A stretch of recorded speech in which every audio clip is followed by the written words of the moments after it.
They weren't supposed to exist. Not officially. Not in the rule books, not in the Latin decrees, not in the archives kept beneath Rome. But they're there just for a moment before the parchment goes blank. A name redacted a sigil burned a whisper halfway through a trial record before the ink turns. A hidden faction of the Knights Templar, cloaked not in white but in absolute black, slipped through the margins of medieval Europe and vanished, as if someone needed them gone. Not defeated, not disbanded, erased. So here's the question. No one dares ask, what were they hiding that even the church couldn't speak aloud? Now breathe. Let the urgency settle. The torches dim the parchment curls. The air tastes of dust and wax. You've stepped into a story that doesn't want to be found, but now that you're here, it'll keep you. Most stories about the Templars begin the same way: a crusade, a king, a fortress built on holy dust. Men in white cloaks bearing red crosses, vows of poverty, secrets of Solomon's temple, and the eventual fall that turned them into legend. But that's the version polished for the textbooks. The one with clean lines and official dates. Scratch just a little deeper, though, and another tale begins to bleed through. One not about martyrdom or gold, but about silence. Not the silence of death, but of deliberate forgetting. A brotherhood beneath the brotherhood. A ritual behind the ritual. A name that doesn't appear on any official list yet surfaces like a bruise in Vatican scrolls in trial testimonies, half-burned in monastic letters that end too abruptly. They've been called many things by those brave or foolish enough to search for them. The Black Cloaks, the Eclipse Order, the Unmarked, and always their presence comes just before a fire, a purge, or a sudden disappearance. This is not a story about what the Templars built. It's about what they buried and who they left to guard it. Before we venture further into the shadows, take a moment to subscribe so you never miss a secret that history has tried to forget. You begin in the place most people never see. A chamber buried deep beneath the apostolic palace behind 4 layers of locked gates, where the temperature is held just above freezing and the air hums with dehumidifiers. This is the Vatican Apostolic Archive, once called the Secret Archive, not because its contents are especially salacious, but because access was until recently nearly impossible. Here, centuries of handwritten papal bulls, inquisitorial correspondence, and dusty trial records rest in quiet tension. But among these millions of pages, a handful of anomalies have started to surface, and they all point to something the Church seems remarkably uninterested in discussing. One fragment in particular draws the eye. A transcript from the early stages of the Templar trials in 1307, copied hastily by a papal scribe, bears a curious annotation in its margin. It isn't in Latin. It's in a rough form of Occitan, the tongue spoken in the Cathar lands. It reads simply, "Not these, the others, the ones without names." The rest of the page proceeds with the standard confessions, idols, oaths, forbidden kisses, but that scribbled note drags the imagination sideways. Who were the others, and why did the scribe feel compelled to clarify? The Vatican has always been selective in what it releases. But even in what has been made public, strange patterns emerge. Several volumes of Templar proceedings show pages missing, not torn, but carefully lifted out as if with a razor. In some volumes, ink has been diluted across key names, smudged in a way that could only have been intentional. And then there's the matter of the black seals. These appear only on a few documents, stamped with a faded crescent where a papal crest should be. The official line is that they mark incomplete transcriptions or unverified testimony. But no other trials of the era bear these marks. Only those concerning the Templars and only certain passages. A 1997 study by a Jesuit archivist quietly shelved before it could be peer-reviewed suggested that the black seals corresponded to testimonies involving unnamed Templar cells acting independently of central command. These groups, it seems, operated outside the known commanderies, lacked financial ledgers, and were answerable to no master. They appear fleetingly like shadows on parchment, but they show up just often enough to make a pattern. And here's where things get uncomfortable, because every mention of these autonomous cells is followed within days by an order of silence from the papacy, a command not to pursue, not to investigate, not to repeat. It's as though someone inside the church knew that poking too hard at these anomalies could tear open a larger wound. A forgotten faction, not just heretical in belief, but structurally disloyal. A breakaway group that may have split from the main body of the order long before its fall, pursuing its own mission in the shadows. Scholars disagree, of course. Some argue these inconsistencies are merely bureaucratic artifacts, errors of translation, damaged pages, poor preservation. But the sheer consistency of these vanishing details suggests more than clumsiness. The Vatican's own hesitation speaks volumes. When researchers request access to certain Templar volumes, they're told the documents are still being restored. That excuse has held firm for nearly 2 decades. A single letter recovered from a German abbey and authenticated by multiple paleographers adds another thread. Dated to 1285, it references a circle of the crescent operating in the Levant, answering to neither Paris nor Rome. It warns that this group has begun digging beneath the dogma and that their discoveries could unmake the oath that binds us all. The author is unnamed. The recipient is unnamed. But the letter ends with a phrase in Latin, "Et si Deus non loquitur, homo non debet." And if God is silent, man must remain so. That silence stretches forward now across 7 centuries. And yet the marks remain. Black seals, erased names, pages removed not in anger but with precision. These aren't the scars of a disbanded brotherhood. They're the fingerprints of something still moving, even if only in the archives. And so we ask if a shadow exists within the Vatican's vaults, documented not by what is written, but by what's been deliberately taken away, who cast it. And why are we still not allowed to look directly at it? The date appears harmless at first glance, March 19th, 1213. Buried within a Templar ledger stored in the remains of the Montferrat commandery, it's marked simply with the word convocatio. Not a strange term, it means gathering. These meetings were routine. Templar preceptors would meet to discuss logistics, defenses, supply lines for pilgrims.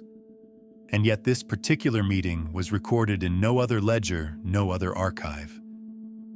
Not even the temple in Paris acknowledged its occurrence. That wouldn't be unusual, except that this convocatio took place not in Europe, but beneath the foundations of the Temple Mount in Jerusalem, in a chamber sealed for over a century. The problem is, by 1213, the Templars had already lost their foothold in Jerusalem. They'd relocated to Acre. The Temple Mount had been under Muslim control for more than 2 decades, so how could a council of Templar leadership meet there at all, let alone in secrecy? According to a surviving travel document stored in the Domus Templariarum in Cyprus, a group of 9 knights received permission to leave Acre under the cover of night. Their destination is listed cryptically as the birthplace of the fracture. No ship is recorded, no return noted. But another parchment held in a private archive in Genoa, written by a merchant captain named Corrado di Luca, describes an unusual charter made that same week, armed passengers cloaked entirely in black, speaking neither Latin nor Italian, boarding in silence, paying with coinage centuries old. They carried no flags, no heraldry. just a single wax seal pressed onto a letter, one that bore the image of an inverted crescent surrounding a bare sword. The meeting they supposedly attended would later be referenced once and only once in a private letter from a Hospitaller commander who had once served alongside them in the Levant. He called it the Midnight Chapter, a name that sent shivers down the spine even centuries later. The letter, found in a bundle of unrelated monastery files, described the gathering as not sanctioned by the Master nor the Pope nor heaven itself. He claims something was decided there, something that tore a line through the order's unity. A faction within the ranks, fed up with compromise, disillusioned by the failures of Acre, and bent on reclaiming not land, but knowledge. Theories abound. Some believe this gathering was a myth fabricated by hostile chroniclers to smear the Templars during the trials. Others suggest it was a splinter meeting of Eastern sympathizers, Templars, who had adopted too many Sufi Jewish or Cathar ideas. But a more unsettling possibility emerges, that this meeting wasn't an anomaly. It was a formal declaration of independence. A break. A rejection of both church and order. If so, this could explain the absence of names in the record. The list of attendees, 9 in total, was blotted out from every known registry. Not one of them appears again in any known Templar records. Not in battle, not in imprisonment, not in death. And then there's the matter of the seal. Variations of it have been found in 2 other places, one carved faintly into a cornerstone in the ruins of a long-forgotten Templar house in northern Syria. The other inscribed on the inner lid of a reliquary buried in western France, far from any known commandery. That reliquary, when opened in 2003, was found to contain only a single scrap of linen scorched around the edges, marked with 3 words in ancient Greek, phos ou phainatai, the light does not shine. Historians disagree on what was discussed during the Midnight Chapter. Some claim it involved a document smuggled out of the Dome of the Rock, something older than the church itself. Others whisper of a mirror gospel, a text that reversed the teachings of the New Testament, not out of malice but as a philosophical inversion meant to reveal hidden truths. The most conservative scholars dismiss these ideas outright, but their refusal to explore the question is in itself revealing. The implications of the Midnight Chapter ripple forward.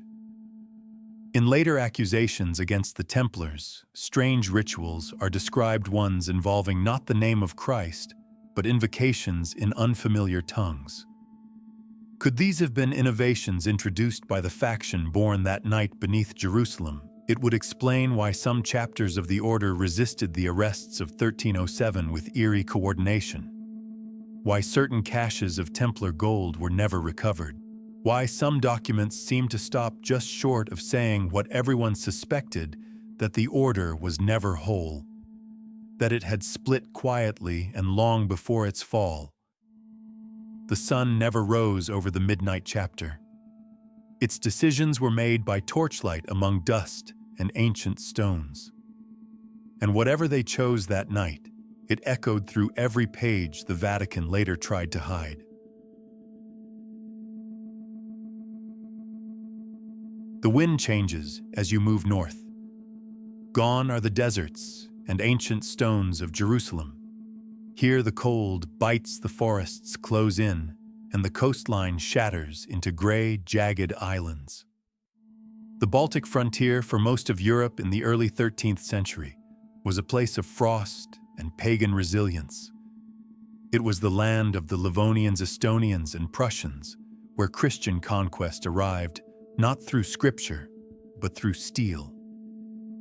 The Teutonic Knights claimed this realm as their own, establishing a brutal regime of forced conversions and fortress monasteries. And yet, deep within their shadow, signs of Templar activity begin to emerge, odd, sparse, and never officially recorded. There are no papal charters for these outposts, no foundation stones blessed by Rome. But the ruins remain structures with Templar architecture, But no insignias, no red crosses, no historical explanation. A crumbling watchtower in modern-day Latvia contains the same spiral stair construction seen at Tamar.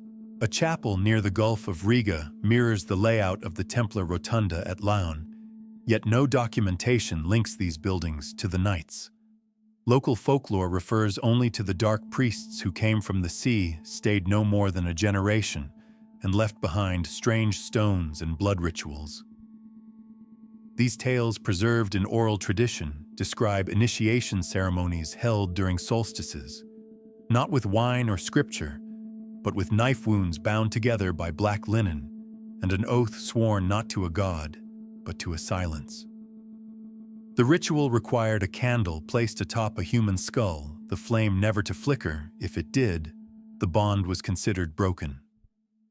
Naturally, historians have dismissed these stories as the fever dreams of locals reacting to foreign invaders. But then a manuscript surfaced. In 1965, during renovations at an abandoned church in Pärnu, workers uncovered a hidden chamber beneath the altar. Inside, wrapped in waxed cloth, was a single codex written in Latin and Old Prussian. Its first page bore no title. Its contents, though heavily water-damaged, outlined a vow of secrecy tied not to the Pope or Templar rule, but to an unnamed circle of the hidden star. The symbol above the oath, a crescent moon pierced by a downward sword, matched the wax seal found in earlier accounts. The rest of the codex was lost to mildew, but a single line near the end remained legible. "We are neither east nor west, neither light nor shadow. We are what remains when allegiance dies." That phrase has since haunted Templar researchers. It does not align with any known theological framework of the order. It echoes neither Augustinian doctrine nor the Templar rule. If anything, it resembles the apophatic mysticism of late Gnostic sects, those who believed the divine was only knowable through negation. A theology that would have been branded heresy with almost reflexive speed. More intriguing still is the complete absence of financial records. Templar operations were famously meticulous in accounting, even at their smallest outposts. Yet in the Baltic, nothing remains. No ledgers, no receipts, no lists of tenants or tithes. This has led some to suggest these stations weren't built for profit or missionary work at all, but for observation, maybe even for exile. A place to send those who had drifted too far from the rule, but hadn't yet been cast out. One chilling detail links the Baltic enigma to the Midnight chapter. A small reliquary found near the ruins of the Estonian stronghold contains a faded slip of parchment. It bears the same Greek phrase, phos ou phainatai. The light does not shine. The writing matches almost stroke for stroke the linen fragment found in France. That's not coincidence. That's continuity. Academic opinion remains divided. Conservative historians argue that the architecture is coincidental and that the so-called codex is a forgery. But even they struggle to explain how identical ceremonial symbols seen in both Baltic ruins and southern French relics could have emerged independently. Linguists note the shift in Latin phrasing used in these regions, subtly deviating from traditional ecclesiastical formulas. Instead of invoking God as Dominus, many texts refer cryptically to the unseen king beneath the firmament. The implications spiral outward. If a faction of the Templars, perhaps those present at the Midnight chapter, intentionally relocated to the Baltic frontier, they would have found ideal conditions for secrecy. Sparse populations, harsh climates, and more importantly, a church already preoccupied with managing the Teutonic campaigns. No one was watching the Templars here. And if they swore new oaths in blood, carried relics without crosses, and built without permission, well, who would stop them? This chapter of their story, if it is theirs, casts them not as bankers or crusaders, but as wanderers, apostates. architects of something darker than empire. Their presence in the north is barely a whisper, but in the space between fortresses and forgotten woods you hear it. A breath, a warning, a vow sealed not by Rome, but by frost and silence. Travel south now into the heart of medieval Spain, and the landscape shifts again, sunburned stone Roman bones beneath olive groves, cathedrals blooming over once Moorish foundations. This is Aragon, where the Reconquista raged not just on battlefields, but in the language of property allegiance and fear. The Templars were powerful here. Too powerful, some whispered. They held land castles and influence enough to rival kings. But in a series of obscure fortresses along the borderlands, especially near Albarracin and Daroca, anomalies begin to emerge. Not of what's there, but what isn't. Carvings in the stone Templar arches, octagonal chapels, subterranean vaults suggest their presence. And yet these sites appear in no surviving commandery records. They bear no official dedicatory inscriptions, no Latin rule citations, no financial endowments recorded in Zaragoza's archives. Instead, they hold a different kind of symbol, a seal always the same, pressed into stone lintels and waxes found in nearby ruins. A crescent wrapped around a vertical bar, rendered in pitch-colored ink or blackened wax, not red, never red. The so-called Black Seal. For years, scholars assumed it was a regional variation, perhaps an insignia from a local brotherhood. But a document unearthed during an inventory of the monastery of Veruela changed everything. Hidden within a volume of Gregorian chants, a parchment had been folded into a narrow spine and forgotten. It contained a simple note dated to 1306 describing an urgent transfer of property from the Brethren of the Black Crescent to unnamed protectors of the archive. No names, no signatures, just the seal pressed cleanly at the bottom, the same black crescent scorched so deeply into the vellum it had bled through. The year is key. 1 year before the Templar arrests began across France. 1 year before the order fell. Who were these brethren? Why were they transferring land, and to whom, and why?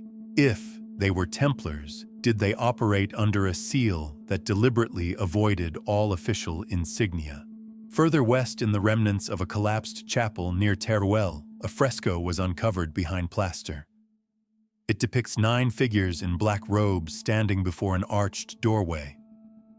Behind them, faint in the background, is a strange structure, a sunburst half covered in shadow. The words below read, "Nos custodimus umbrum," we guard the shadow. This isn't typical Templar iconography. It's too abstract, too metaphorical.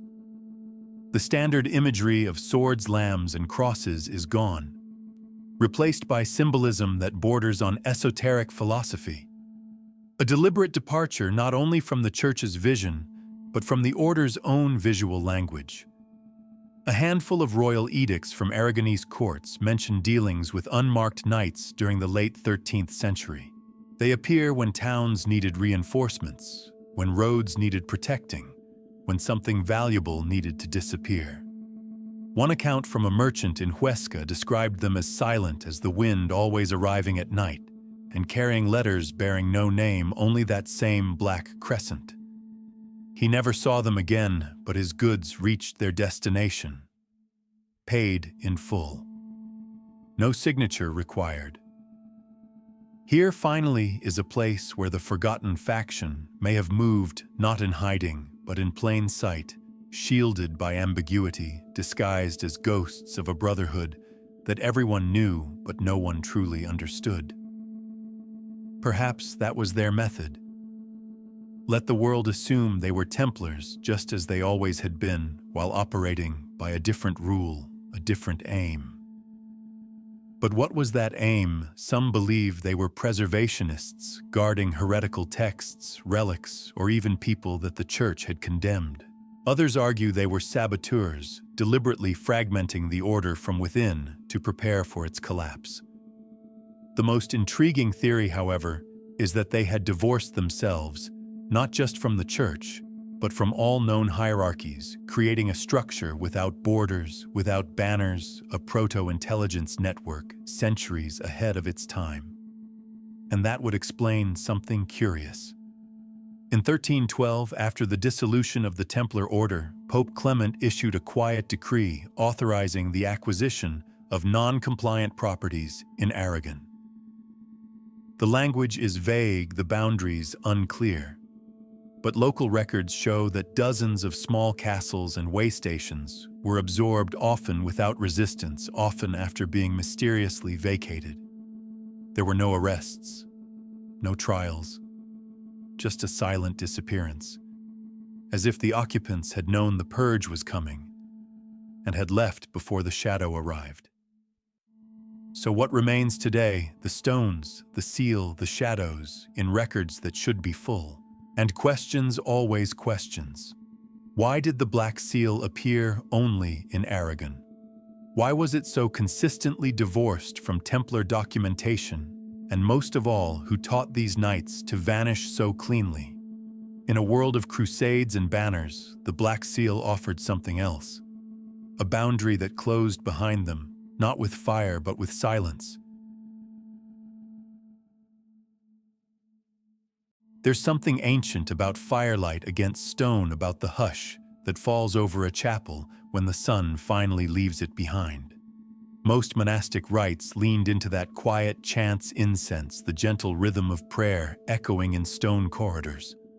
But tucked away in a bundle of trial transcripts from Paris, now kept in the Bibliothèque Nationale de France, a different kind of ritual flickers into view. It is not described in full, just fragments pulled from frightened testimonies, but what emerges is a glimpse into ceremonies the Church refused to record, and the Templars never publicly claimed. Rituals that did not fit the rule. And yet, they kept happening. One witness described a circle of salt drawn beneath a vaulted ceiling, surrounded by men not wearing the cross. Another mentioned chants in no known language like Latin, but reversed and broken. A third, visibly trembling, according to the Inquisitor's marginal note, described an effigy, headless, handless, wrapped in black linen, placed upon a marble altar. They said it was to remind us of the world that cannot speak and cannot touch. He wrote as if the phrase made any sense at all. The standard explanation is that these confessions were extracted under duress, and surely many were. But some of these accounts come from minor brothers who had no cause to lie, no wealth to protect, no power to trade. What stands out is not their uniformity, but their peculiar variety, coupled with a strange insistence that these ceremonies were not heretical, but necessary. They told us, wrote one initiate, that Rome feared the truth because it could not hold it. That's not the language of tortured confession. That's the murmur of belief. One ritual in particular appears repeatedly, and it doesn't align with anything in official Templar doctrine. It involves the extinguishing of all candles except one placed behind the kneeling initiate. He is not shown a relic, but a mirror, and is instructed to confess to himself silently. No priest, no penance, only reflection. The act ends with the initiate asked a single question. Are you ready to remember not to serve, not to obey, to remember? Here's where the narrative brushes up against something older. Some scholars link these practices to Neoplatonic rites of self-revelation, where the divine is accessed not through intermediaries, but through the inner soul. Others hear echoes of Bogomil or Cathar rituals, stripped of overt dualism but still steeped in secrecy. A few go further and suggest these rites were meant to undo the hierarchy altogether, to train brothers not as soldiers or monks, but as individual vessels of hidden knowledge. Dangerous thinking for a world ruled by altars and thrones. The Church, of course, responded predictably. These practices, if they existed, were condemned not simply as deviations, but as blasphemies. The presence of mirrors in ritual was considered especially suspect. One inquisitor described them as the windows of pride, accusing their use of replacing the authority of God with the vanity of man. But he may have missed the point. What these rituals seemed to pursue wasn't self-glorification, it was self-erasure, a return to the unspoken, a peeling away of the layers imposed by Rome, by kings, even by the rule itself. You might recall the midnight chapter in Jerusalem, that unsanctioned gathering where 9 names vanished from history. One of the only known fragments from that event, scrawled in the margin of an unrelated financial ledger, contains a phrase that resonates here. The eye must be turned inward, not upward. At the time it seemed philosophical. Now it feels like a clue. These rituals weren't innovations, they were inheritances, brought north from that meeting, carried in silence, reshaped in stone and breath. Modern historians still wrestle with the implications. Many dismiss these rituals as fabrications of the trials propaganda meant to justify torture and execution. And yet, in a side chamber of the old Templar commandery in Metz, renovations in 2009 uncovered a small apse completely sealed from the main sanctuary. Inside stood a single stone pedestal, low and unadorned. No cross, no relic. But on the wall behind it, barely preserved under centuries of dust, a faded painting of a dark circle enclosing a blank face. Around it, words written in Occitan, "He who forgets his name remembers the truth." You don't have to believe in heresy to be disturbed by that kind of imagery. You just have to ask yourself why it was hidden. And then there's the fire. The rituals described in the Paris transcripts always end with fire not destructive but purifying. One initiate claimed that his final vow required him to burn a letter from his family, reducing all former ties to ash. Another spoke of parchment scrolls, inkless and blank, burned as a symbol of forgetting what the world had written. The fire wasn't just to cleanse, it was to erase. Erasure. That word returns again and again. And maybe that's the real thread here, not heresy, not mysticism, but the quiet creation of a path no longer reliant on institution or dogma. A path inwards. Dangerous, yes, because it bypassed the church, but also deeply personal, almost monastic in its own strange way. So the church buried these rituals and the Templars who practiced them vanished. Or perhaps they simply removed themselves. Candles snuffed, names forgotten. A mirror aflame and a silence that has stretched longer than any crusade. They say Jacques de Molay died well. That he stepped calmly onto the pyre, looked toward Notre Dame, and declared both Pope and King would soon join him in judgment. And indeed, within months they did. But it's not the drama of de Molay's death that draws attention here. It's what he didn't say, at least not on the record. Because buried in a lesser-known transcript copied in shaky Latin by a scribe named Petrus of Sens, there's a passage often left out of published versions. In it, de Molay reportedly interrupted his own confession to ask a strange question. And what of the others? When the inquisitor pressed him, de Molay supposedly shook his head and fell silent. The exchange is brief. It's easy to miss. But it's not the only time he alludes to something or someone left unsaid. In other fragments from his testimony, there's repeated use of the term "our divided brothers." No names, no elaboration. And while many historians assume he meant the Hospitallers or the splintering within the order itself during times of political pressure, the phrasing is curiously specific. One document refers to those who do not kneel but stand in the shadow. Another accuses the Pope's inquisitors of hunting ghosts, while the true fire burns behind them. Some modern researchers chalk this up to metaphor, a poetic defense of his brothers. But when viewed alongside what we now know about the Midnight Chapter and the Black Seal in Aragon, the picture sharpens. De Molay may have been protecting more than just the Order. He may have been guarding a secret subset of it, one so buried that even under torture he hesitated to name them. It's no secret that de Molay had lost control of much by the time the arrests began. The Templars were fractured, besieged politically, and losing favor with monarchs across Europe. But one curious report from 1305, just 2 years before the fall, tells of a heated argument between de Molay and another senior Templar, one whose name is redacted from the Vatican's surviving copies. The topic, according to the marginalia, involved unlicensed movements along the eastern frontier and an unauthorized chapel of night. De Molay demanded an accounting.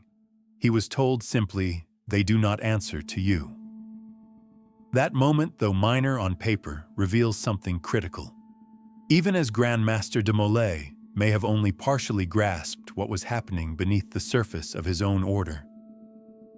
The splinter, if it was a splinter at all, had become autonomous, invisible even to those at the top, and yet he protected them. Or at least he chose not to reveal them. During the later phases of his trial, de Molay was pressed specifically about regional Templar operations in Bohemia, Aragon, and the Baltic, odd territories to focus on, considering their minor role in the broader crusading picture. The inquisitors seemed almost desperate for confirmation of activities in those regions, asking about symbols, sigils, and black-cloaked figures. De Molay repeatedly denied knowledge, but his phrasing was careful. "I have not seen such things," he said not. "They do not exist." He didn't lie. He sidestepped. One particularly strange account, written not by a church official, but by a Dominican observer named Brother Elias, describes de Molay weeping not after his sentence, but after being shown a sealed scroll. The contents of that scroll remain unknown. But Brother Elias records the Grand Master whispering a phrase 3 times, "They will walk where we cannot follow." It's easy to romanticize such moments, easy to imagine secret orders and hidden messages scrawled in blood. But in the careful language of the trial transcripts, something quieter emerges, a sense that de Molay wasn't fighting to save the order. He knew it was doomed. He was buying time, shielding something deeper, more resilient, something designed to outlast fire and rope. And what if that something wasn't gold, not relics or treasure hoards, but knowledge? A philosophy, a ritual line unbroken because it was never written down. One of the final pages of the Paris transcripts includes a single note likely added after the fact. It's brief and oddly poetic for such a bureaucratic document. "The house fell, but the key was not found." Most consider it metaphor. But what if it wasn't today? Jacques de Molay is remembered as the last Grand Master, the martyr, the burned. But perhaps he was something else too, a wall. Not the foundation of the order, but the final door before whatever came next. Not because he believed in kings or crusades, but because he knew that part of the order had already moved beyond them. The key was not found. Perhaps because it had already been carried far from Paris, far from Rome, into the hands of those whose names had been erased long before the pyres were lit. Béziers is a name already steeped in smoke. In 1209, it became the site of one of the most infamous massacres of the Albigensian Crusade. Catholic forces in pursuit of the heretical Cathars laid waste to the city in a frenzy so thorough that the Pope's own legate is said to have muttered, "Kill them all. God will know his own." That's the official tragedy. But what happened there decades later has been kept far quieter, and it involves a document so strange in tone, so deliberate in vagueness, that its authenticity was initially dismissed until the seal at the bottom was matched with one we've seen before, the Black Crescent. The so-called blood-forged charter came to light in 1978 during structural restoration at the Church of Saint-Nazaire in Béziers. Masons removing a false wall behind the altar uncovered a narrow alcove containing a metal coffer. Inside was a single scroll folded lengthwise and wrapped in aged linen soaked red. The pigmentation was tested. Not ink, not paint, blood, human. Still partially protein active after centuries, likely from multiple donors. Whether it was symbolic or ritualistic, no one could say. But it had preserved the document within astonishingly well.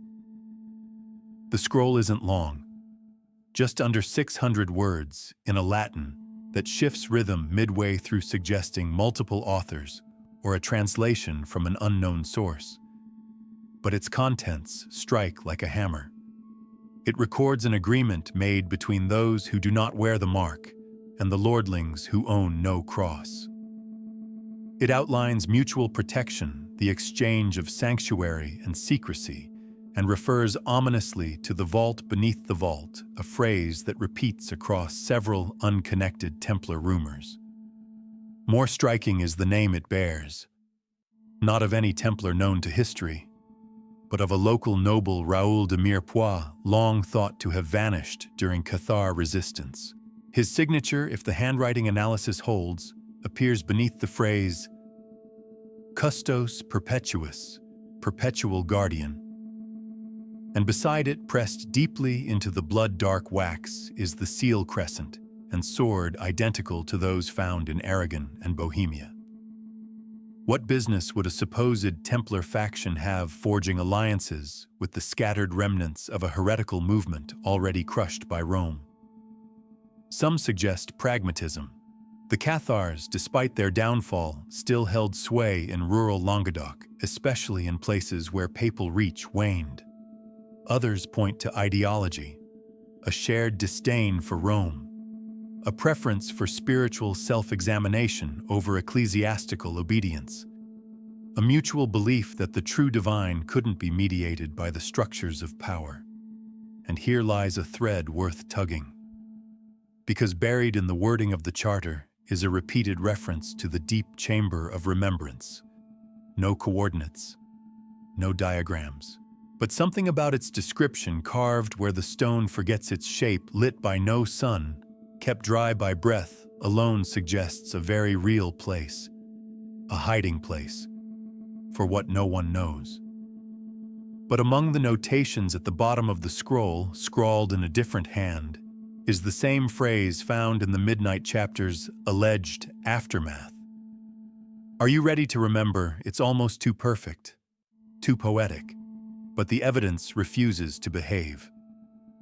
In 2004, an independent historian named Luc Renier discovered a matching turn of phrase, Custos Perpetuus, in an unrelated estate ledger in southern France.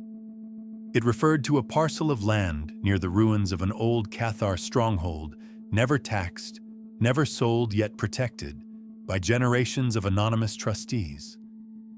When traced through the local registry, each guardian listed either bore no surname or used the same odd moniker de Umbra, of the shadow. These kinds of discoveries are admittedly catnip for conspiracy theorists, but they also open questions no one has comfortably answered. How did a forgotten charter wrapped in blood, sealed with a forbidden symbol, survive hidden inside a Catholic church that had been a site of massacre and reconsecration? Who placed it there? And why was it never discovered? Even through centuries of war, decay, and renovation, some posit that the charter was meant to be found. Not by just anyone, but by someone who already knew what to look for. A key passed from fire to fire meant not to unlock a door, but to verify an allegiance. If that's true, then it was never merely a treaty. It was a bond. And it may explain why no retaliatory action was taken by the Church. No records of excommunication, no whispers of purge. Just silence. Either Rome didn't know about the charter, or it knew and chose not to stir whatever remained sleeping beneath the rubble of Béziers. The Blood-Forged Charter doesn't prove that the forgotten faction existed, but it does suggest a continuity. From the secret rites hinted at in Paris, to the burned sigils of Aragon, to the whispered names in Jerusalem. And at the center of it, not power but pact. Not wealth but loyalty. Sealed not in gold, but in blood. Most stories about the fall of the Templars begin in 1307. But if you're listening closely, the real rupture starts much earlier, like a hairline crack in a cathedral pillar that no one notices until the roof collapses. The year 1271 isn't known for any dramatic battles or betrayals. Yet across 3 continents, Templar patterns quietly begin to shift. Records stop aligning, chapters stop reporting. Orders are carried out with no known source. And by the time anyone bothers to ask why those responsible have already disappeared. Start with Acre. In the spring of that year, a flotilla of Templar ships left the port under cover of fog. According to the registry, they were headed to Tripoli with reinforcements and grain. But not a single one arrived. There's no record of attack, no storm, no salvage. The sea simply swallowed them, or they were never meant to reach their stated destination. This alone might pass as misfortune, but paired with events inland, it begins to look like something far more deliberate. At the same time, reports from Antioch tell of an entire Templar contingent abandoning their post with no warning. Their quarters were left intact maps, weapons, even unfinished letters. One note hastily scrawled and left in plain sight reads, "The gate opens westward now." No formal reassignment was issued, no punishment followed. The local commander sent word to Cyprus asking for clarification. None came. Meanwhile, in Europe, similar shifts unfold. In Bohemia, a Templar stronghold receives a shipment of funds 3 times larger than normal, no donor recorded. In Aragon, a fortress once manned by 30 knights is suddenly empty, its gates left open, its chapel stripped of insignia. And in Paris, one line in the order's treasury ledger records a massive withdrawal labeled only as for the circle. At first glance, these incidents seem unrelated. Administrative errors, borderline anomalies, but over time a pattern emerges. Across Europe and the Levant, a small but coordinated exodus begins. Templars not defecting, but diverting. Withdrawing from the structure while remaining within the shadow of its cloak. Their traces lead not to rival orders or foreign monasteries, but to liminal spaces, abandoned Cathar villages, mountain grottos, half-built chapels bearing strange geometries. The Church, in its paranoia, accused the Templars of heresy. But the idea of a schism within the order, an ideological fracture, rarely receives attention. Likely because it undermines the neat narrative of corruption at the top. But testimonies from the trial of de Molay, especially those that mention divided brothers, and the circle within gain new weight when set against the events of 1271. Consider one odd document from this year, a treatise discovered in the ruins of a chapel outside Krakow. Written in Latin, but ending in what appears to be an archaic Slavic script, it describes the foundation of a silent arm of the temple. Not a rival, but a retreat. An order that would walk where the cross is too heavy and the tongue must be stilled. The treatise is unsigned. The seal beneath it is incomplete, only the lower curve of a crescent remains visible. Even the official Templar rulebook, La Règle du Temple, receives subtle edits around this time. Copies dated before 1271 refer to the chain of command ending with the Grand Master. But later editions begin referring vaguely to the Council of Nine. No explanation is offered, it's assumed to be symbolic. But combined with the number of attendees at the midnight chapter beneath Jerusalem, that assumption begins to wobble. What might have prompted such a break? Some suggest theological drift. That a faction within the Templars began to question the Church's monopoly on divine interpretation. Others point to more earthly motives: the failure of successive crusades, corruption in the papal court, growing weariness with endless war. But whatever the cause, the departure was not loud. It was quiet, surgical, as if those leaving knew they would only survive by vanishing. It's important to note that no public accusations of betrayal were leveled during this time. The order remained intact. Donations flowed. Kings still courted their favor, which means this schism was not recognized as rebellion. It was a slow, molting, barely visible, perhaps even allowed to happen so long as the coffers stayed full and the Pope's name remained invoked. And yet a strange chill lingers over 1271. Letters between abbots contain offhand mentions of black riders who delivered no names, only sealed pouches. A Venetian dock registry lists a ship with no name and no destination, chartered by knights dressed like Templars but bearing no cross. And in a private diary kept by a noblewoman in Burgundy, a passing line: "My brother rides with those who ride without history. He says they seek not Jerusalem, but something buried beneath it. This is not defection, it's redirection." In retrospect, the collapse of the order in 1307 feels less like an implosion, more like the inevitable outcome of a body from which the soul had already departed. If the heart of the Templars had already fractured in 1271, then what followed was a kind of ghostly afterimage, an institution running on momentum alone, unaware that its most devoted had already turned away, carrying their secrets into shadow. And if that's true, then 1271 wasn't the year something broke. It was the year something was born. The Bohemian countryside has always carried a strange weight.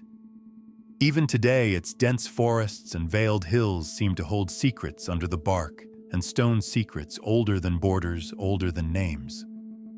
In the 13th century, Bohemia sat at a crossroads, part of the Holy Roman Empire, yet often more spiritually aligned with older Slavic traditions that clung stubbornly to the soil. It's here that traces of the Templars begin to flicker, not through official channels, but through echoes. Architecture without records, chapels without patrons, symbols without context, and stories that refuse to be silenced. One such place lies just outside Kutna Hora, where the remains of a circular structure lie partially sunken into the hillside. Locals call it Templuf Hrob, the Templar's grave. Archaeologists identified it in the 1980s as a medieval chapel, roughly octagonal in shape, bearing stonework almost identical to Templar sites in Portugal. And yet no documentation links the site to the order. It does not appear in papal registries, nor in the order's own commandery maps. Still, the style is unmistakable: recessed candle niches, inward-facing columns, a central pedestal, likely intended for relic display, or perhaps something else entirely. The real intrigue began when restoration efforts uncovered a painted sigil beneath centuries of soot. A circle divided not by a cross, but by overlapping geometric arcs. One crescent, one triangle, one line descending vertically like a blade. Around it, the words "Hoc est portae interioris." This is the inner gate. Scholars puzzled over the Latin. It is awkward, almost deliberately so. More like a translation of a phrase from a different language or belief system. Not Church Latin. Something else. In nearby Tabor, another ruin tells a parallel story. A crumbling commandery overgrown with ivy shelters a stairwell that descends much farther than such a modest building should require. At its lowest level lies a vaulted room, empty, but for a circle of stone seats, 9 in total. No altar, no markings, just the impression of purpose. An English antiquarian who visited the site in 1892 described it as a council chamber for ghosts, noting that one of the seats had been shattered deliberately, as if to remove a particular presence. The number 9 calls back to familiar places. The midnight chapter beneath the Temple Mount. The so-called Council of Nine mentioned in post-1271 Templar rule copies. And here again, in a forgotten cellar in Bohemia, the number resurfaces not as dogma, but as presence. Persistent, repetitive, intentional. Further evidence of unsanctioned Templar activity in Bohemia appears in the form of parchments discovered in a monastery near České Budějovice. Smuggled into the archive during a Hussite purge, they reference a fraternitas de umbra, brotherhood of the shadow. Not once is the term Templar used. But the language is familiar, vows of silence. Obedience not to Rome, but to a hidden lineage. One passage states, "We serve the light before it was named. We protect what was never given." A curious claim, especially when paired with the architectural oddities found in these chapter houses. Many feature corridors that appear to serve no structural function, leading nowhere, turning back on themselves, or vanishing behind sealed walls. Acoustic studies show unusual resonance patterns in some of these chambers. Whispers travel farther than they should.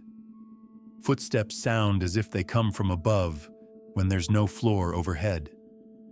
These may be artifacts of medieval construction or deliberate design. If the faction that emerged after 1271 was interested in secrecy, not just of presence but of message, then space itself may have become part of their ritual. This ties closely with a fragmentary manuscript known as the Codex Drahomir discovered near Olomouc.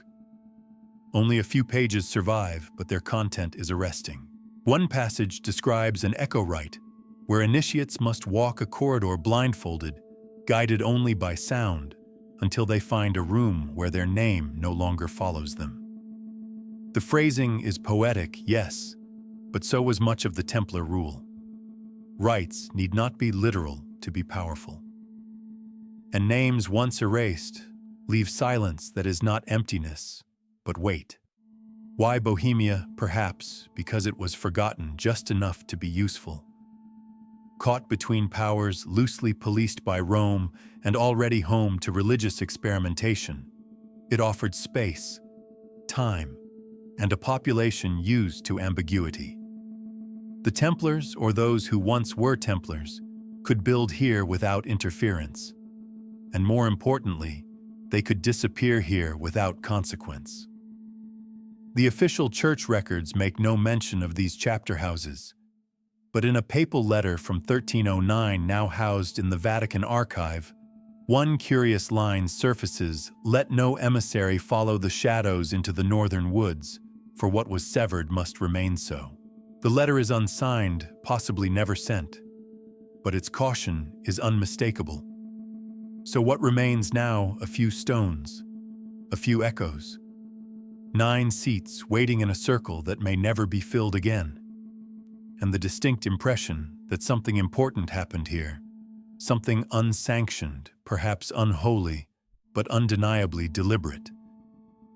In Bohemia, the Templars may have shed their name, but they kept their purpose, and perhaps in those shadowed halls, they forged something stronger than the order ever was, something that did not need recognition, only remembrance.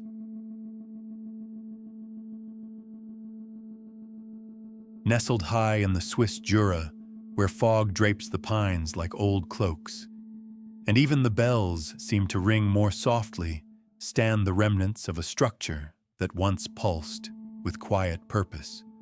Locals now call it Schwarzhügel, Black Hill, a name as old as any map, though no hill nearby bears that name. There, in the late 13th century, a monastery was built. Not large, not lavish, just stone and shadow and silence. But what sets this place apart isn't its architecture or its age. It's the fact that it disappeared so completely, so abruptly, that no one can agree on whether it was Templar or not. Only that every monk who lived there was slaughtered, and every record that mentioned it was burned. According to a 1693 report by a Jesuit historian, a traveling merchant stumbled upon the ruins during a spring thaw. Beneath collapsed beams, he found bone fragments and scorched parchment fused together in a mess of wax and ash. The documents were mostly illegible, but one line was still clear: "We do not serve the stone above. We serve the silence beneath." The phrase, unnerving on its own, matched a sentence found a century earlier in an unrelated manuscript recovered from Bohemia. That repetition across language, across borders, suggests more than coincidence. The monastery itself does not appear in the Templar registry. It lacks the typical insignias, the financial trails, the papal bulls of blessing. But its layout follows the familiar Templar model: cruciform chapel, central courtyard, defensible gate. And one final clue, a small carving over the arched entrance worn almost to nothing, still reveals in the right light a partial crescent enclosing a vertical blade. In 1311, just 4 years after the arrests in France, a letter from a Cistercian abbot in Béarn was sent to Avignon. It mentioned a heretical fire in the mountains and warned of brothers cloaked in black who speak of inner doors. The response from the papal curia was terse: "Let that place be closed and memory of it with it. No inquiry, no investigation, just erasure." Of course, that's where curiosity begins. Archaeologists who have visited the ruins few and far between note strange anomalies. The stone was scorched in patterns inconsistent with conventional fire damage. Beams collapsed inward as if pulled, not pushed. And in the cellar, a room with no windows, there remains a shallow basin lined with volcanic glass, the purpose of which remains unknown. Surrounding it, carved into the stone floor in a ring, are 9 seats. Again, 9. There is no direct evidence that the Black Hills Monastery was linked to the Templar schism of 1271, but there is circumstantial evidence in unsettling abundance. A shipping record from Lake Geneva notes the arrival of supplies for the Silent Order, addressed only to Schwarzebruder. A logbook from a nearby town records sightings of riders in dark cloaks who refused shelter and bore crosses without ends. And a single torn page from a priest's journal written in 1308 simply reads, "They do not kneel. They do not speak. They only watch, and the church doors do not open to them." So what happened here? Who killed the monks, and why? If it was the church, where is the record of the purge? If it was locals, why does no oral tradition carry the story? One theory suggests it was internal in execution by those who deemed the monastery compromised. Another posits that the monastery wasn't truly a monastic institution at all, but a kind of repository, a place for memory too dangerous to preserve openly. A vault in human form. In that sense, the monastery wasn't destroyed for what it did, but for what it refused to forget. The only item recovered intact from the site was a metal ring, iron plain but etched on its inner band were 3 words in Greek: ouk onoma esti, there is no name. That line echoes faintly through other sources, through Cathar texts, through Templar fragments, through whispered legends of a group that had no name because they were not meant to be known. Perhaps the Black Hills Monastery was their sanctuary, or perhaps it was their grave. Either way, it didn't vanish in an instant. Someone came. Someone made it vanish, and the silence that followed wasn't accidental. It was the silence of something being buried. It begins once again with a movement not of armies, but of beliefs. After the failure of the final Crusader strongholds in the Holy Land, many returning Templars brought more than scars and relics. They carried ideas, and those ideas, strange and often unwelcomed, seemed to take root not in the centers of power, but in the neglected corners of Europe, especially in the Languedoc region of southern France. where the ashes of the Cathars still smoldered beneath rebuilt towns and re-sanctified cathedrals. The Cathars, or bons hommes as they called themselves, had been eradicated, or so the church claimed. Burned in Montségur, slaughtered in Béziers, hunted to near extinction by crusades cloaked in holy rhetoric, but driven by land pride and vengeance. And yet long after the last pyres dimmed whispers of their doctrine persisted in the region, dualism, inner purity, the rejection of church authority, and a conviction that salvation was an inward path, not a sacrament. It is here among these philosophical ruins that traces of the forgotten Templar faction reappear. Not as conquerors, as companions. Accounts begin to converge in strange ways. A land deed from 1303 lists a transfer from a Templar commander in Toulouse to a family known to harbor Cathar sympathies. The document includes a clause protecting the Library of Silence with no further explanation. A correspondence from a Dominican inquisitor in Carcassonne complains of black-robed knights who attend no mass, but speak often with heretical shepherds. And in a church near Foix, a faded fresco painted long after the Cathars were extinguished depicts a knight kneeling not before a cross, but a radiant figure holding both a flame and a mirror. This blend of iconography is not random. It represents a merger not of organizations, but of visions. Both Cathar and Templar mystics spoke of a hidden truth, a higher wisdom that did not rely on Rome. What if in the vacuum left by the Order's decline and the Cathars' suppression, something new emerged? Not in defiance of the past, but in synthesis.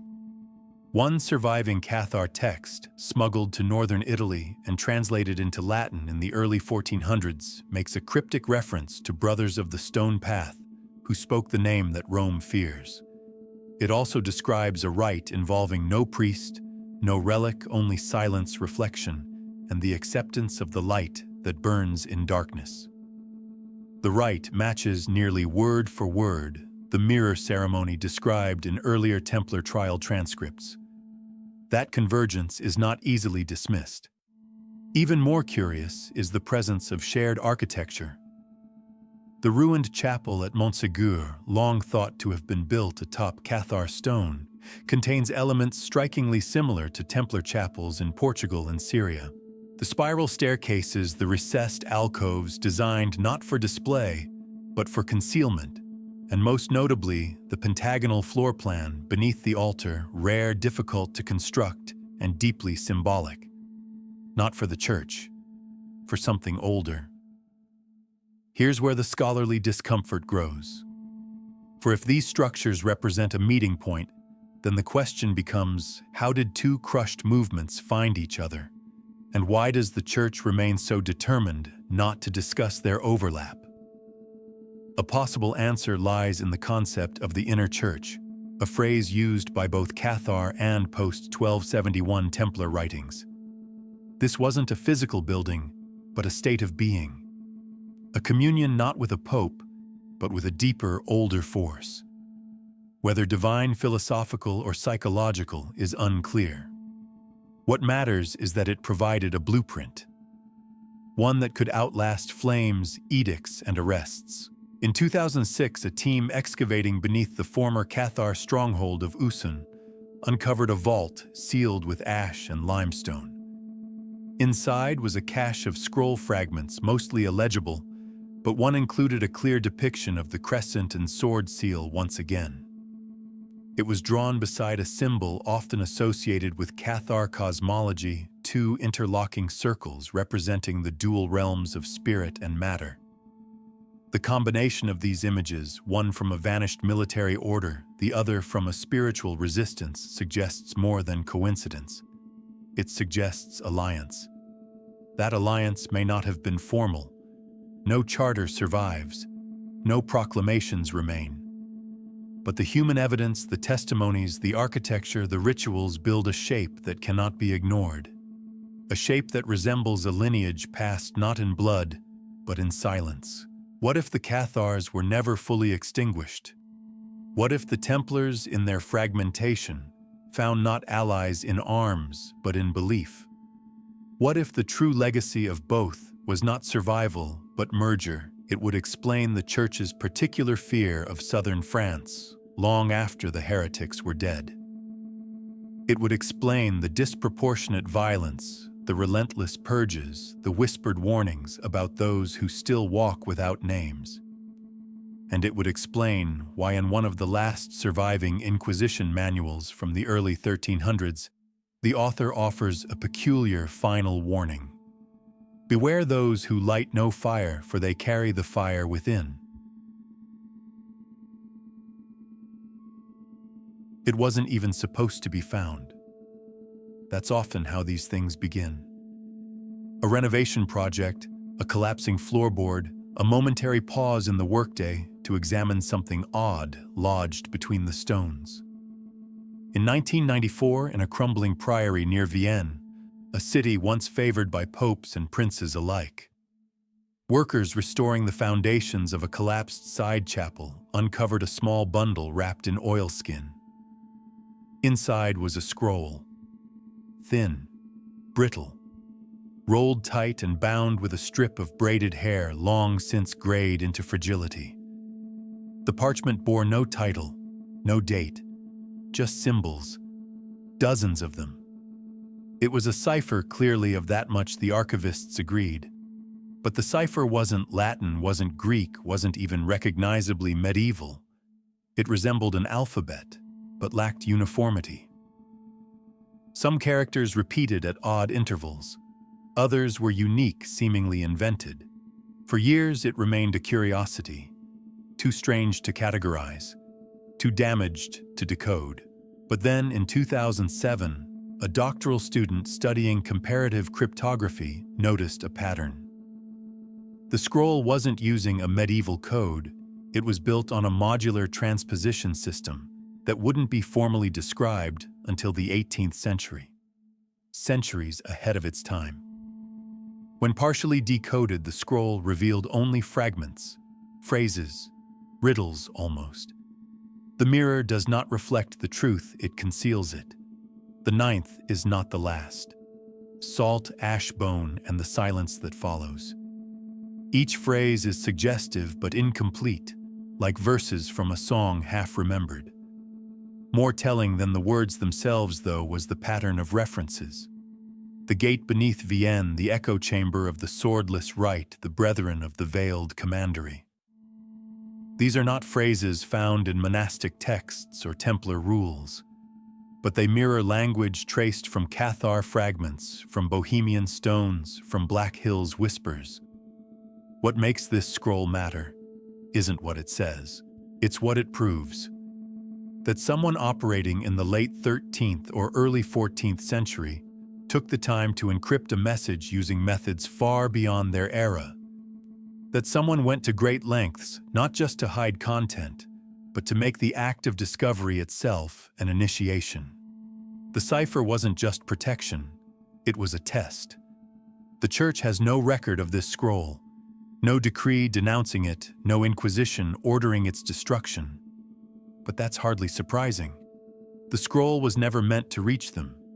It was hidden inside a priory known for its loyalty to the papacy precisely because it was the last place anyone would look for heretical artifacts. And hidden it remained for over 600 years. Its language aligns curiously with other anomalies. The phrase, "the ninth is not the last," echoes the 9-seat chamber in Bohemia. The salt, ash, and bone triad recurs in Cathar death rites and in descriptions of post-initiation purification ceremonies mentioned in the Templar trial transcripts. And the term swordless rite has only one known parallel, a marginal note in an inventory recovered from a Templar house near Marseille, referring to a gathering held in silence and without arms to remember the oath not spoken.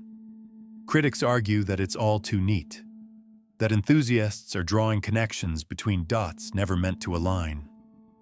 But even skeptics struggle to explain the cipher's sophistication or why its decrypted phrases echo symbols found in disparate locations. locations already tied to the shadowy Templar offshoot that seems to resist all formal documentation. Some believe the scroll was never meant to be fully decoded, that the partial phrases were enough. That meaning was layered intended only for those who already held the other half. If so, the scroll becomes something else, a relay, a message not of content, but of confirmation. A way of saying we're still here. We've moved, but the code remains. More provocatively, what if this scroll wasn't a message between Templars at all? What if it was meant for initiates, those brought into the fold after the schism, a kind of litmus test? If you could decipher it, you were worthy. If not, you simply saw a page of symbols, closed the scroll, and moved on. A final detail seals its strangeness.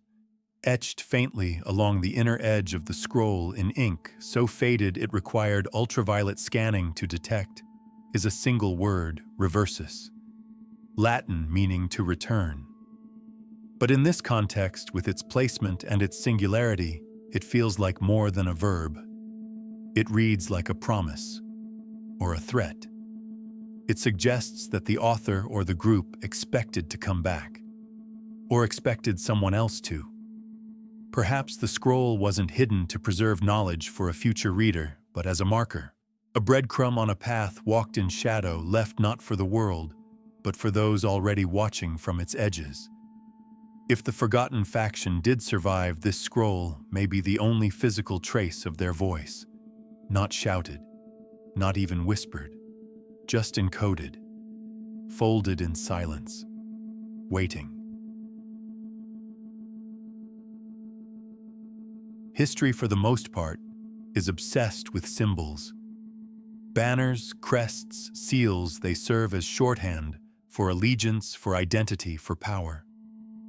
The red cross on white worn by the Templars was more than fabric. It was a statement, a declaration visible across battlefields and parchment alike. But what happens when a group not only discards its symbol, but erases the very need for one? That's what makes the accounts of the Brotherhood without emblems so difficult to trace and all the more unnerving to contemplate. The first whisper comes not from a chronicler or cleric, but from a Flemish merchant. His travel log, preserved in a private collection in Ghent, includes an entry from the year 1301. It describes a strange encounter in a mountain pass near the Savoy region, where his party was aided by men of discipline and silence wearing black cloaks with no insignia. They accepted no payment, gave no names, and vanished before dawn. The merchant calls them monaci sine signo, monks without sign. At the time, it seemed a footnote, but similar phrases begin appearing elsewhere, always tied to moments of quiet intervention and always cloaked in anonymity. A Hungarian bishop writing in 1306 refers to wandering knights who build no altar and carry no mark, accusing them of spreading a gospel of shadows. A decade later, an inquisitor in Bavaria mentions visitors who watch from the back of the nave, neither crossing themselves nor receiving the host. He calls them neither enemies nor brethren, merely watchers. And most remarkably, in the records of a trial held in Milan, a witness under oath describes seeing 3 men in black who stood unmoving through the storm, as if waiting for something not of this world. What ties these accounts together is not doctrine or location, but omission, a refusal to participate in the expected rituals of identity. No names, no vows, no emblems, just the behavior, calm, coordinated, purposeful. Too disciplined to be mere wanderers, too deliberate to be chance. And yet, despite this erasure of markers, they are recognized. A letter from a prior in Avignon refers cryptically to those whose silence is their banner. He warns a colleague, if they appear, speak nothing. To name them is to be noticed in return. That phrasing, ominous, ambiguous, suggests not fear, but respect of a different kind. the kind reserved for power that does not need to announce itself. One location seems to hold particular relevance: the Alpine village of Saint-Véran. Official records show a Templar presence in the area, though only briefly and oddly undocumented, beyond a single chapel lease. Yet local oral tradition preserves tales of a black brotherhood that passed through the region every few years, never speaking, always appearing on solstices. They used the same mountain pass each time, and each time they left a small stack of stones beside the chapel door, 9 to be exact. 9 stones, again and again. The recurrence of the number 9 is impossible to ignore. 9 founding Templars, 9 seats in Bohemia, 9 riders seen crossing the Rhone in 1308 by a watchman who later vanished himself. There's no proof it means anything. But when the same number follows you into caves, chapels, and ciphertext, you begin to wonder whether it's not a motif, but a mark of membership. The brotherhood without emblem, if that's even what they called themselves, seem to have adopted invisibility as their shield. Perhaps they no longer trusted symbols, having seen how easily symbols become targets. The red cross that once earned reverence eventually painted a bullseye. Maybe the forgotten faction learned from that mistake. Some believe this nameless group was formed from the survivors of the Midnight Chapter, those who rejected both Rome and Temple, choosing instead to become custodians of something too volatile to institutionalize. Not a relic, not a creed, a practice, a presence, one that could only survive by refusing to be seen. One fragment recovered from a chapel in Alsace, carved faintly into the back of a wooden pew, reads, "We carry no mark, for we walk beneath all banners." The phrase mirrors a line from the ciphered scroll of Vienne. "He who kneels not for the visible flame shall become its keeper." Taken together, they suggest a kind of inversion faith without dogma, loyalty without name, guardianship without oath. And perhaps that's what made them so dangerous. The Church, so focused on the Templar Order's wealth and orthodoxy, never formally condemned a brotherhood, with no charter, no rulebook, and no treasure. How could they? How do you prosecute those who have erased their footprints before you arrive? Some historians argue that these sightings were simply misattributed monks, poor wanderers, or legends invented by fearful communities. But those same communities managed to describe identical behaviors, identical clothing, and identical absences across hundreds of miles and decades of separation. Either they coordinated their myths, or they were visited by something very real. To this day, a small chapel near the Italian border still preserves an annual ritual. On the longest night of the year, 9 candles are lit on a bare stone table. No words are spoken, no songs are sung, and when the sun rises, the candles are gone. No one admits to lighting them. No one claims to know why. But the villagers keep the tradition just in case. It's a memory of something that never bore a name. In the late 13th century, the Cistercian monastery of Fontenay, tucked quietly into the Burgundy countryside, produced one of its most enigmatic figures. His name was not preserved in official records, but among monks he was known simply as the Black Abbot, a nickname supposedly tied not to any scandal, but to the curious fact that he refused to wear the traditional white robes of the order. Instead, he donned garments of midnight wool, finely tailored, meticulously kept, and wholly out of place in a Cistercian cloister. Monks whispered that he had come not from Clairvaux, but from the east, that he answered no prior, that he prayed at hours no bell rang for. For years, nothing more than rumors survived until a private archive in Dijon, long sequestered from public access, released a series of letters during a university partnership in 2012. Among the estate's papers were 13 correspondences, written in Latin, all addressed to unnamed recipients, signed only with the symbol of a crescent, eclipsing a vertical blade. The same symbol again. The same mark found in Aragon, Bohemia, Montségur, and Vienne. These letters weren't sermons. They were instructions. One dated 1293 speaks of the retrieval of the pages beneath the altar. Another mentions a mirror chamber prepared in the southern chapel, and warns that not all who enter will see what lies beneath the reflection. A third, the most cryptic, states the names are not lost. They are kept in the voice that carries without echo.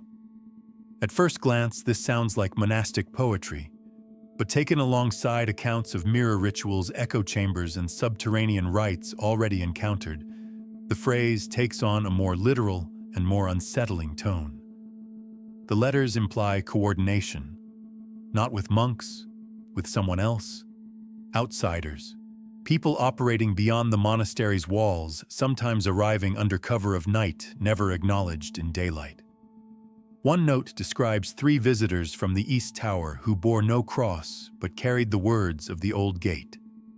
Another advises caution, their presence must be felt, but not spoken. Let the bells remain silent that day. None of these instructions align with Cistercian discipline.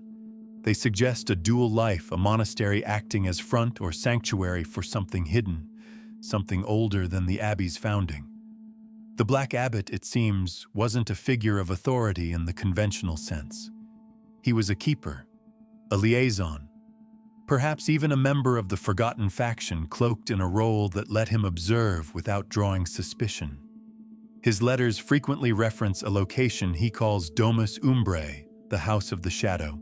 It is never described in detail, but one note instructs his correspondent to prepare it for a guest who remembers what we were before we were named.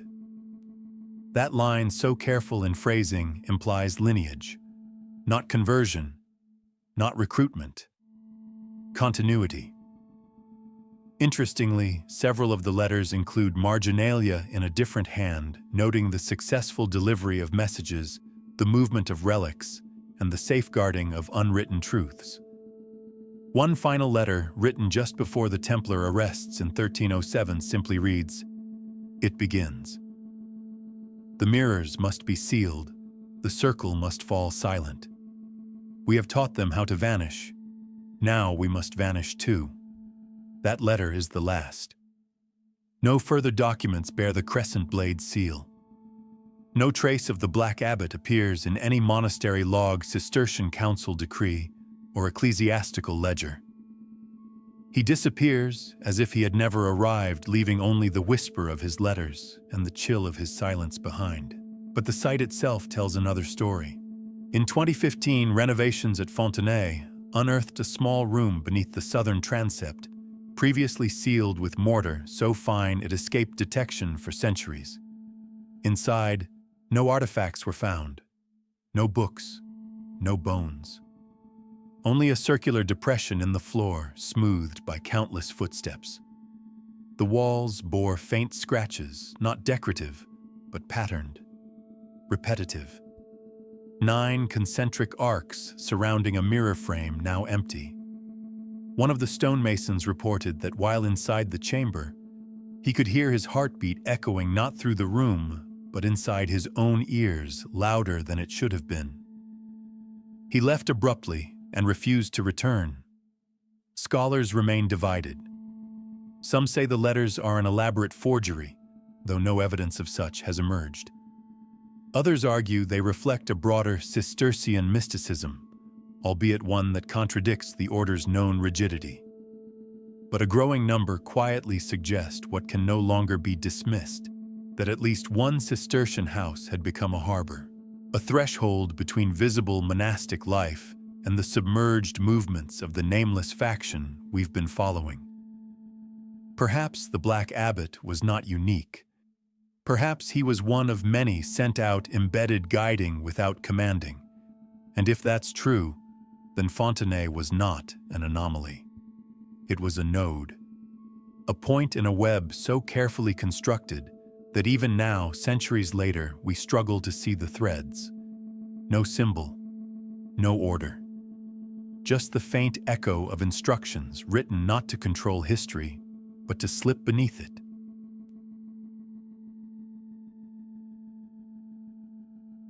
There are moments in history that refuse to explain themselves. Nights when too many things go wrong at once. When records don't align, testimonies contradict, and the silence that follows is louder than the chaos itself. October 12, 1306 was one such night.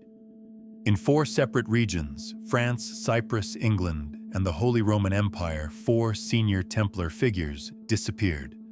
Not arrested, not executed, gone. Their names struck from ledgers, their seals removed from communications, their dwellings stripped of every sign they had ever lived there. The Church would not acknowledge these vanishings. The order made no official inquiry. But later fragments recovered over decades, and continents began to suggest something far more coordinated than coincidence. A purge, or an escape. In France, the master of the commandery at Limoges vanished during a feast. Witnesses claimed he excused himself mid-course, left through the kitchen, and was never seen again. His quarters were found meticulously cleaned, his private papers burned, his horse missing, but his armor left behind. No blood, no struggle, just absence. The only clue left behind was a line scratched beneath his cot: "We do not knock, we remember." In Cyprus, the preceptor of Colossae disappeared under even stranger circumstances. According to a shipping manifest discovered much later in Venice, a vessel left Limassol that very night under heavy guard with no listed passengers, just a sealed room and instructions not to open it until the ship reached Genoa.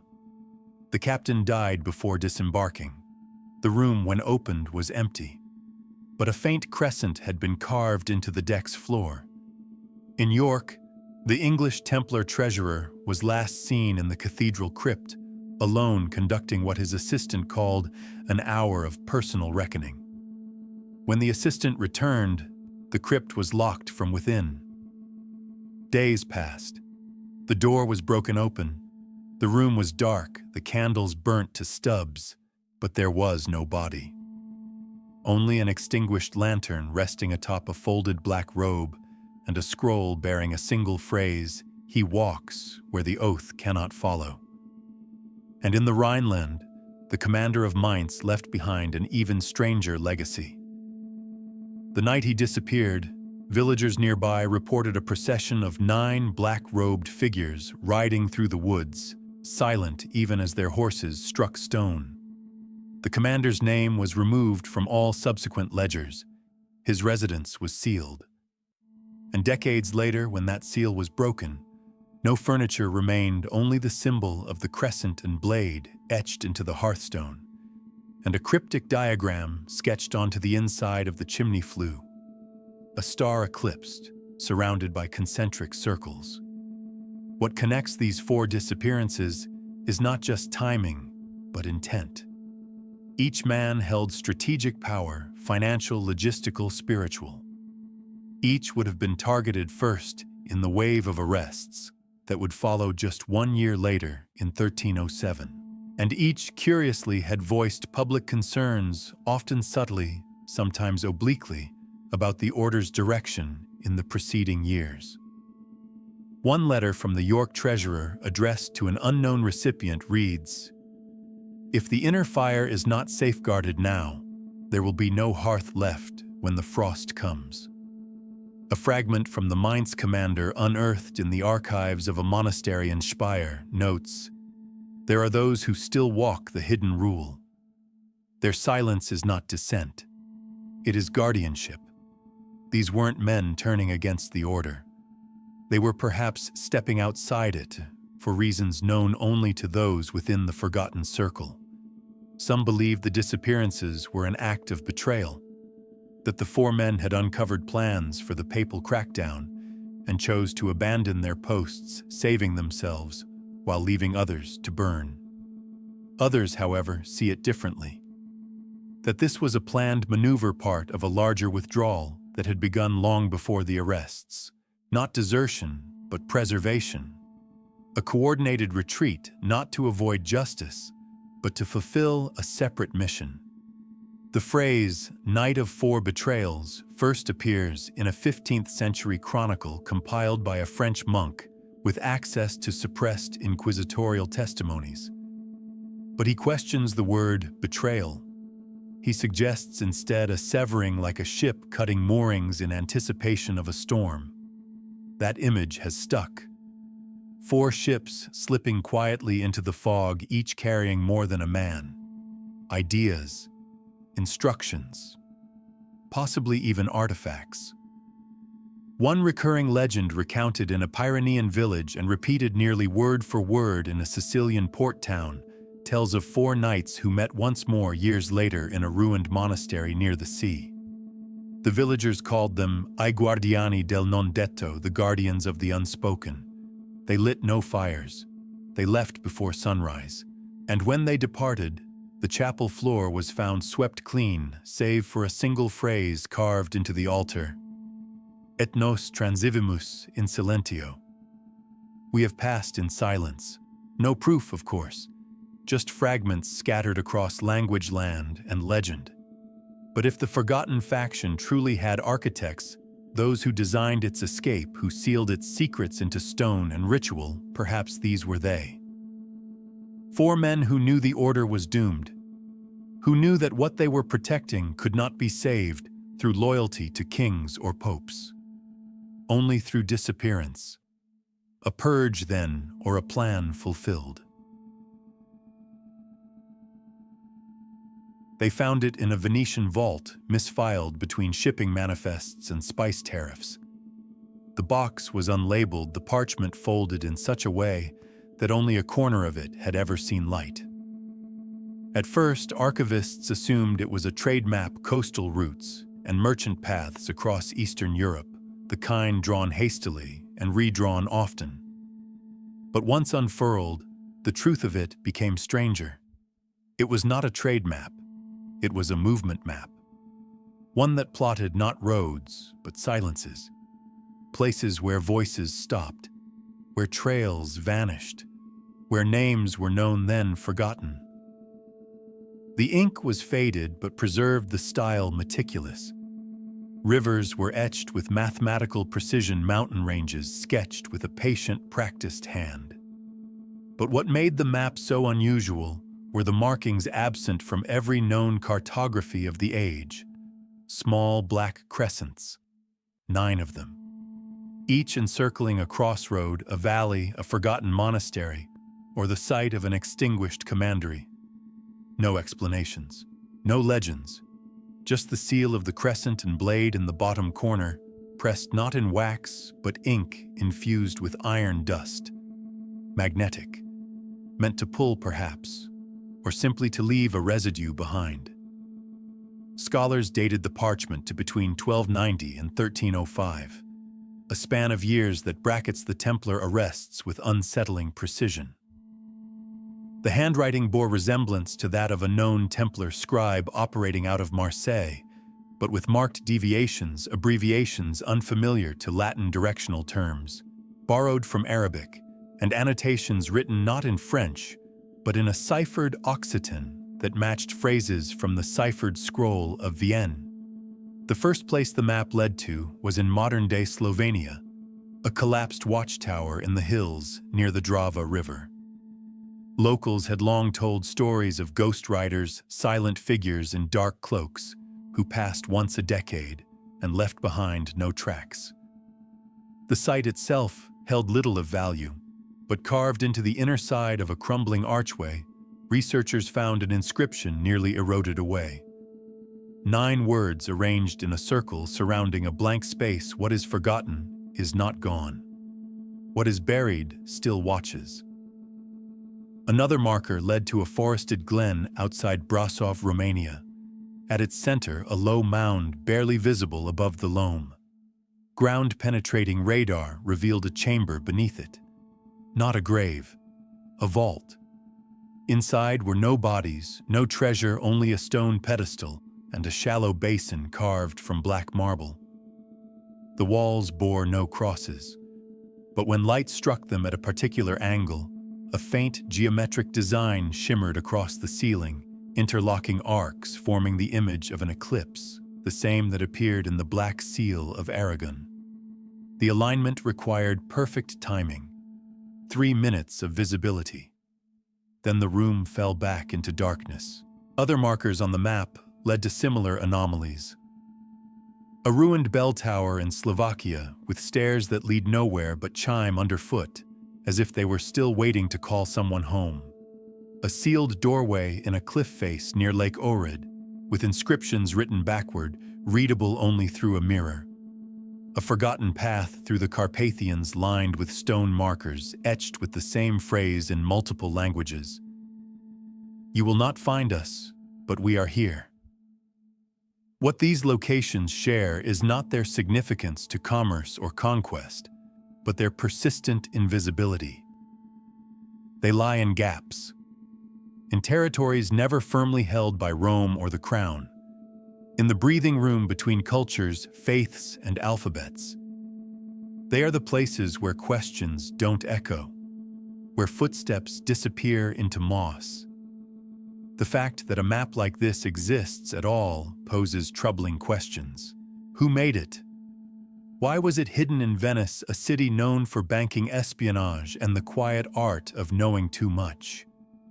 And if it was meant to be read only by members of the forgotten faction, why was it drawn with such care, suggesting a broader purpose? One theory suggests the map was not for the keepers, but for their successors. A torch passed silently to guide the next generation toward what had been protected.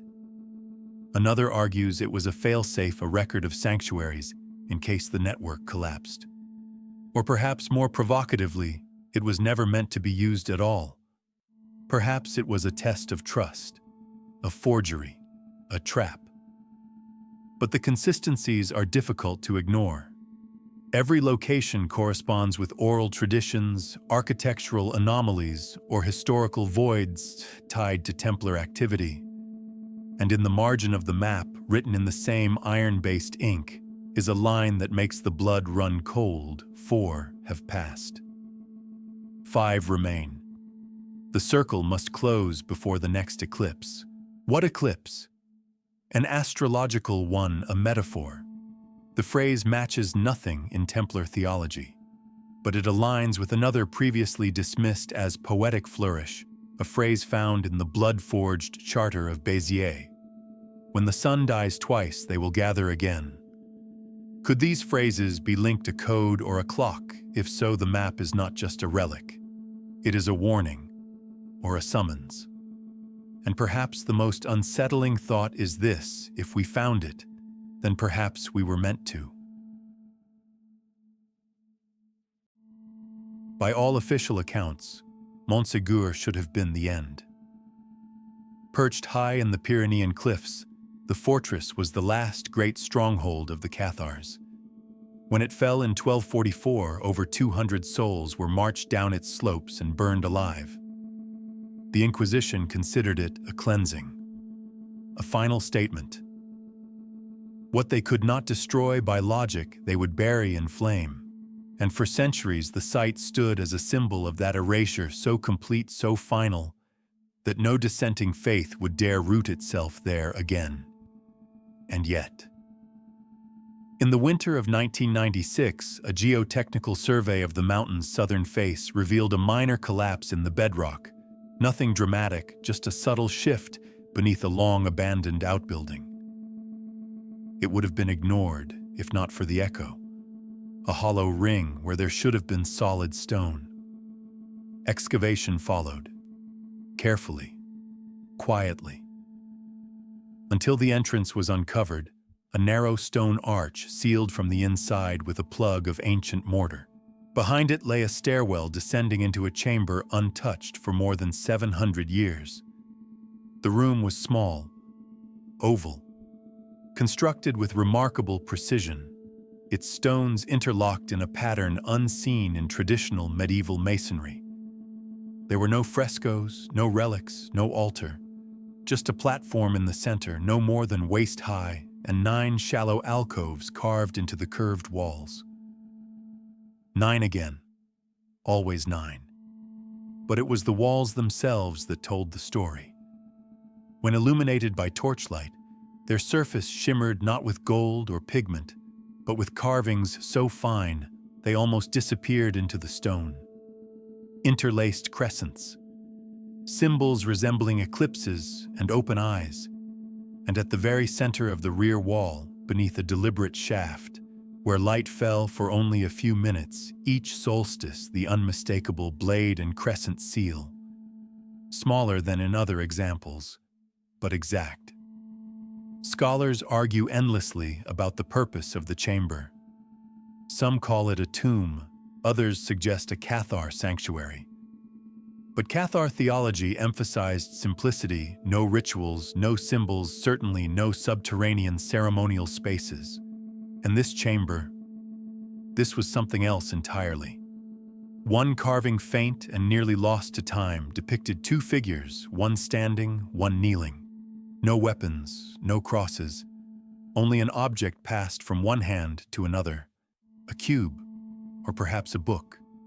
Beneath it, an inscription in a hybrid of Latin and Occitan. The flame must pass through darkness before it shines again. What flame? What darkness? A curious detail: the chamber contains no Christian iconography, no crucifix, no saint, no virgin. But the geometry of the space, its dimensions, its alignment matches almost exactly the specifications for certain Sufi meditation domes from Persia. That design never appears in Western Europe, unless it was carried there, quietly, intentionally. And the silence of the church speaks volumes. Montségur, so thoroughly examined, so endlessly discussed in Cathar histories, has no record of any such chamber, no report, no mention. And yet the architecture is undeniably local, which means someone built it with knowledge of both the land and something foreign. Speculation grows. Some believe this chapel was built not by Cathars, but by those who came after. Survivors of the Templar schism, fugitives from the Brotherhood without emblem, men who had watched Montségur burn and returned not to mourn, but to build. Not a church, a chamber of memory. Supporting this theory is a single artifact found in a niche near the platform, a fragment of a stone tablet engraved with a phrase already familiar to us: "We do not serve the stone above. We serve the silence beneath." The same line found in the ruins of the Black Hills Monastery. The presence of that line here in Montségur suggests a line of continuity, not just in belief, but in geography. A route, a network, the same seal, the same number, the same phrases repeated in different languages, etched in different mediums, but always saying the same thing: we are still here. The chamber has since been sealed again to protect it from damage. Only a few scholars are permitted to study it directly, and none are allowed to publish photographs. The official story remains it was an air pocket, a natural collapse, a curiosity, nothing more. But the locals tell another story, that on certain nights when the clouds are high and the wind still flickers of light can be seen moving along the mountain's base. Not fire, not lightning.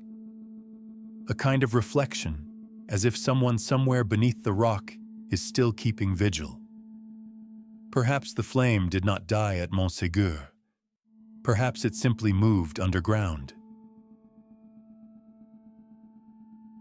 For all their mystique relics, rituals, lost ships, secret chambers, the Templars were at their core bankers.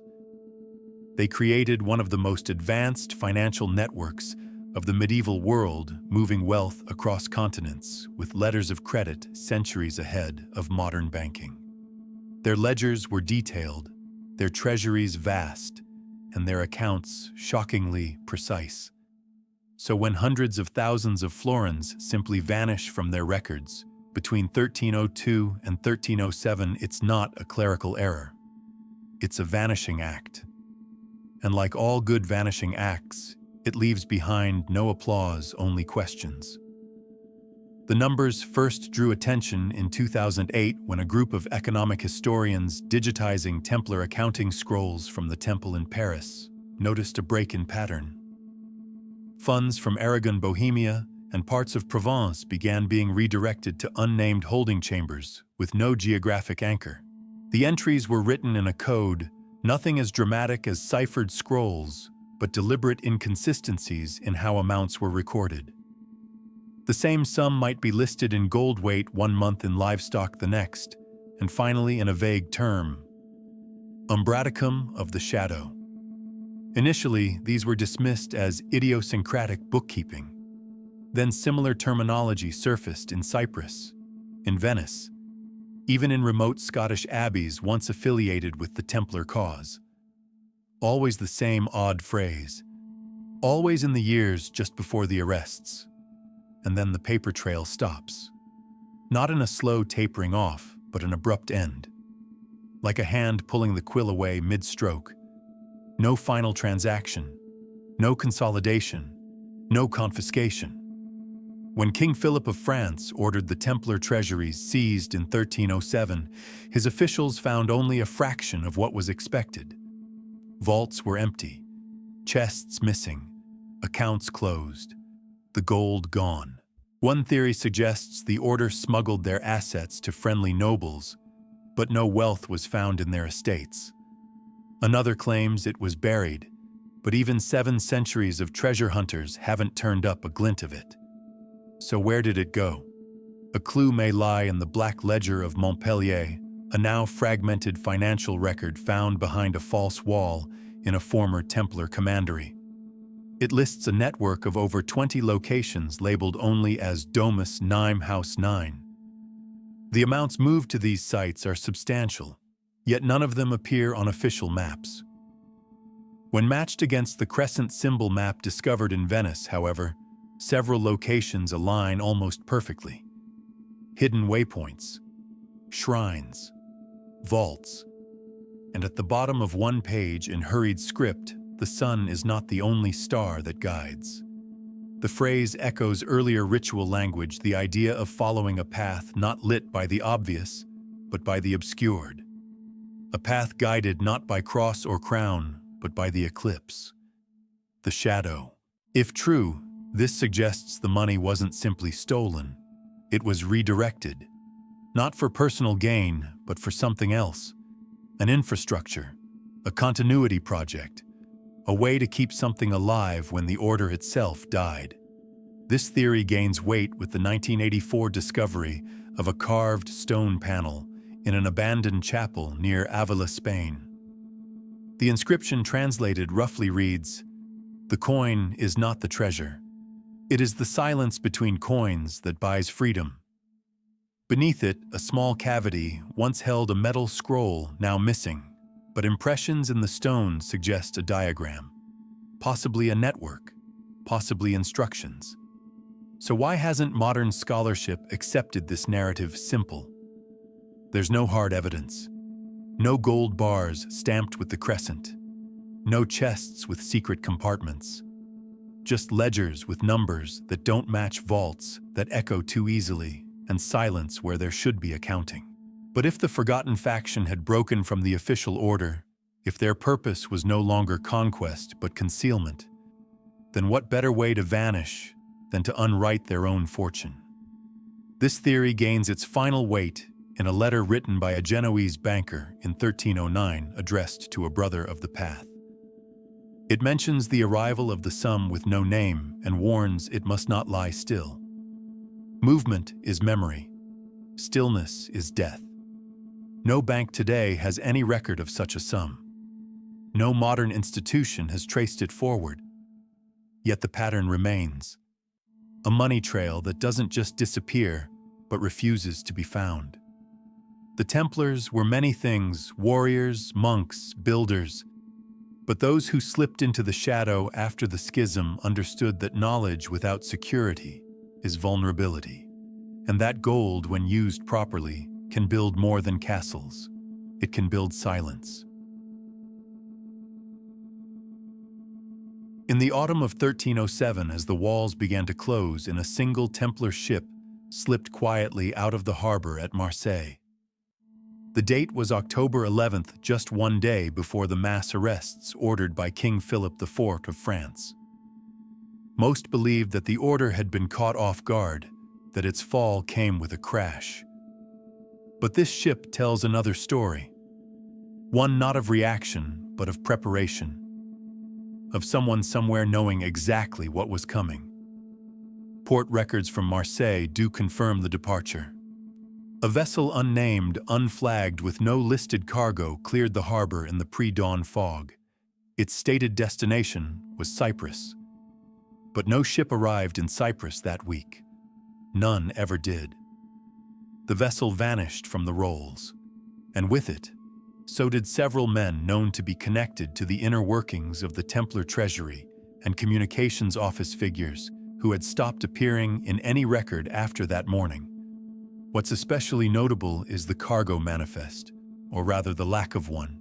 The ship was cleared without inspection. A rare exception.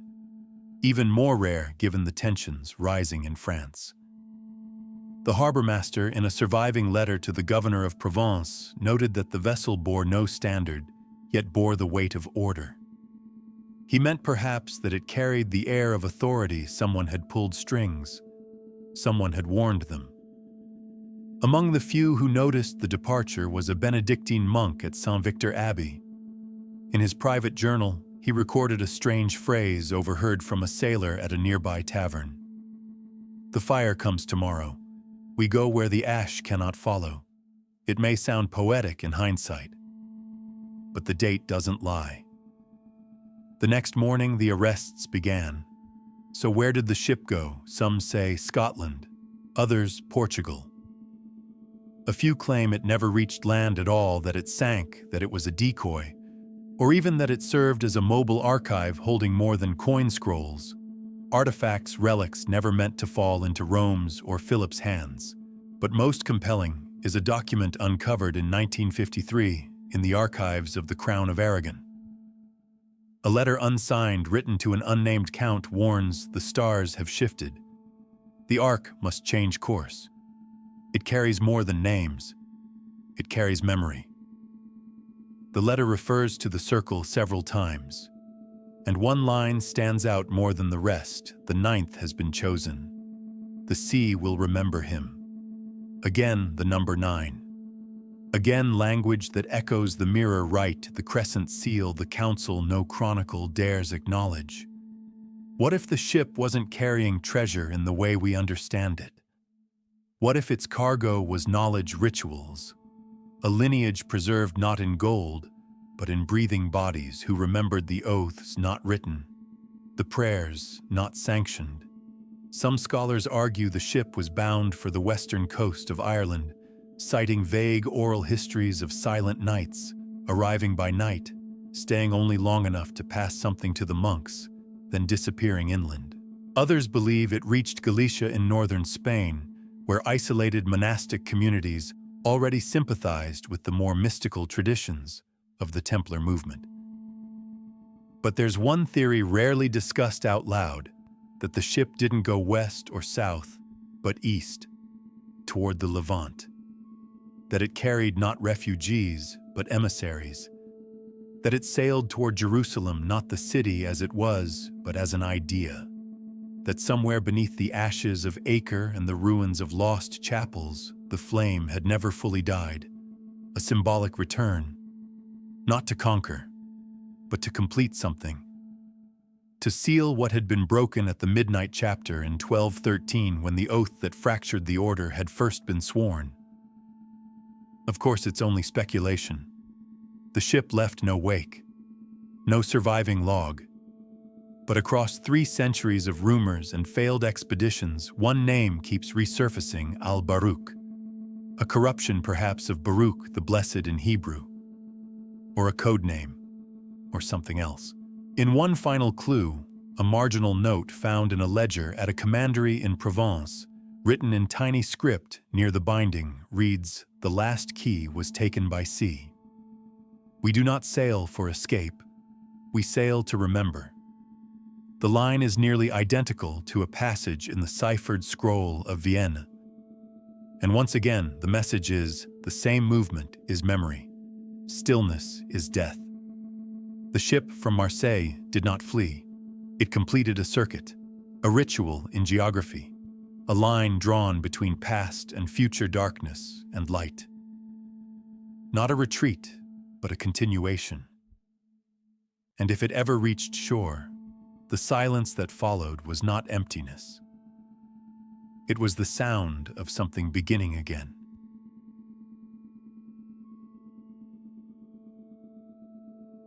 The highlands speak in echoes. Stone circles older than memory, winds that seem to carry voices from centuries past, and locks that mirror nothing but sky. If there were ever a place for something lost to disappear without a trace and still remain, it would be here. And this is precisely where the trail of the forgotten faction now whispered, as the Black Templars re-emerges not in documents or papal decrees, but in legend, in architecture, and in the strange familiarity of silence. The traditional narrative holds that Scotland became a refuge for fugitive Templars after the Order's collapse. But most accounts focus on Robert the Bruce's excommunication, the Battle of Bannockburn, and romanticized notions of crusading exiles aiding a Scottish rebellion. Convenient, noble, but possibly just a smokescreen. Because the stories that persist deepest in the Highlands don't speak of knights in white. They speak of men in black. In the Glen Lyon Valley, where few roads go and fewer names stick, there's a ruin known to locals as Tai Nam Brythraean, Dorch, the House of the Dark Brothers. No official history surrounds it, but it carries the markers we've come to expect. An arched stone chapel facing due east. 9 niches carved into the wall, unadorned, equidistant. No cross, no saints, only the faint outline of a blade etched into the center niche downward like the ones seen in Bohemia and Aragon. Local folklore says the brothers came across the sea in silence. They built no towers, they rang no bells. But every winter solstice, a single candle would be seen flickering from beneath the chapel door. Always for 9 nights, always extinguished before dawn. Skeptical historians dismiss this as the product of oral embellishment, but maps from the late 1600s do label the area with a curious notation: Domus Obscura, the Dark House, and nearby, a burial site holds a dozen graves, aligned not to east-west Christian tradition, but to the northeast toward Rosslyn. Rosslyn Chapel, of course, is the nexus of every Templar conspiracy made infamous in modern fiction. But beneath the myth is something quieter, more persistent. The chapel contains dozens of carvings with no Christian context. A green man, a spiral staircase geometry that matches structures in the Levant. And high above the nave, near the keystone, a crescent enclosed by overlapping arcs, nearly identical to the mark found in the ciphered scroll of Vienne. What's more, in the Rosslyn crypt, sealed for centuries until recent access was granted, a stone was found bearing the same inscription seen beneath Montségur. The flame must pass through darkness before it shines again. Coincidence, possibly, but the phrasing is too precise, too consistent across too many places. A journal entry by a 15th century Rosslyn stonemason contains an even more intriguing clue. He writes of visitors from the Western Sea who arrived cloaked and hooded, bearing no titles, speaking a blend of Latin and another language like our Gaelic, but not. He notes they brought with them no treasure but a weight like unfinished prayer. The stonemason was never told their names. He refers to them simply as Na Brythraean and Fanais, the brothers of the Veil. These whispers aren't isolated. Along the remote coasts of Mull and Skye, folk songs tell of silent riders who appeared to aid farmers in times of famine, leaving bundles of cloth and cured meat. Always in groups of 3, always on foot, They left tokens behind simple iron rings or occasionally a symbol carved into driftwood, the crescent and the blade. Critics argue this is all the natural blending of Templar lore with Celtic mysticism, a romantic projection. But even if so, projections are shaped by something. Why does the number 9 persist in so many places that never shared written history? Why do the same phrases, the same silence echo across languages and generations? Perhaps the clearest indicator of the faction's presence is found not in what remains, but what doesn't. In a charter preserved at the University of Edinburgh, there's reference to a land grant issued in 1322 to the holders of the path unnamed but acknowledged. That phrasing, unnamed but acknowledged, appears nowhere else in legal records. It's an oxymoron unless the subject was known not by name, but by reputation, by ritual. What's left of the Black Templars in Scotland may be only this, a ruin in a forgotten valley, a carving in a crypt, a handful of songs that no longer rhyme. But those fragments carry weight the way an echo carries the shape of the original voice. They didn't come to Scotland to hide. They came to keep, to hold the flame in lands where kings did not reach, and the church did not look too closely. They traded banners for shadows, swords for silence. And if you find yourself in Glen Lyon on a winter's night, and you see a candle where no path leads, remember, some fires were never meant to be seen. It surfaced in a private collection in eastern France, buried under mismatched antiques between brittle missiles and dust-coated icons of no great value. At first, the dealer assumed it was a coin, palm-sized circular and forged in dark metal with a dull matte finish. But closer inspection revealed it was something else, a seal used to emboss wax or soft clay. The design was unlike any known Templar sigil. No red cross, no lamb, no sword raised in glory.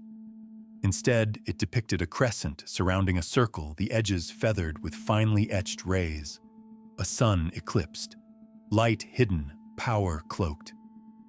Around the rim, in tiny Latin script, the words non lumen sed umbra servimus, we guard not the light, but the shadow. The seal bore no date, no name. But its design was unmistakable in its intent. Whoever forged it meant to declare a different kind of allegiance, not to Rome, not to Jerusalem, but to a force neither named nor visible. Experts skeptical at first dismissed it as a fabrication. But when the metal was analyzed, it revealed a composition used in early 14th century ecclesiastical casting, silver trace mixed with blackened bronze. The design, too, held layers that only revealed themselves under oblique lighting. 9 interlinked arcs, faintly scratched behind the central eclipse. The number again. Its nickname came quickly, the seal of the Order of the Eclipse. This might have been another mystery artifact, easy to admire, easy to forget, if not for what followed.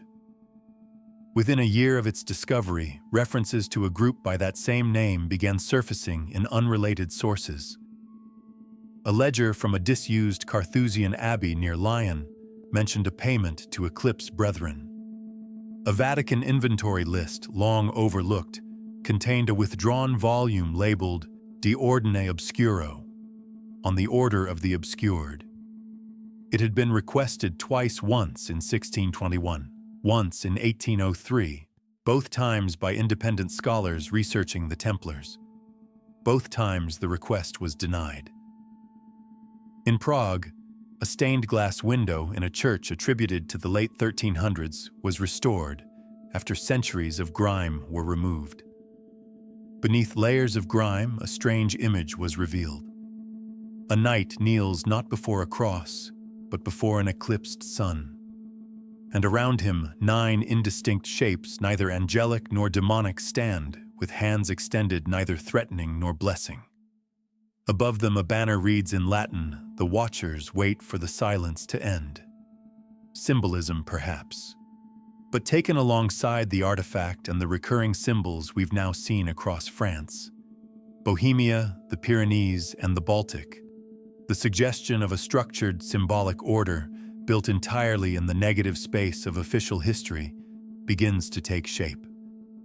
Some believe the Order of the Eclipse was a final reconstitution of the forgotten faction, that after the dispersals of the Night of Four Betrayals, the vaults the Mirror writes the lost ship from Marseille, they consolidated under a new name. A name that, like them, cast no light, declared no dogma, and bore no crest, except this one.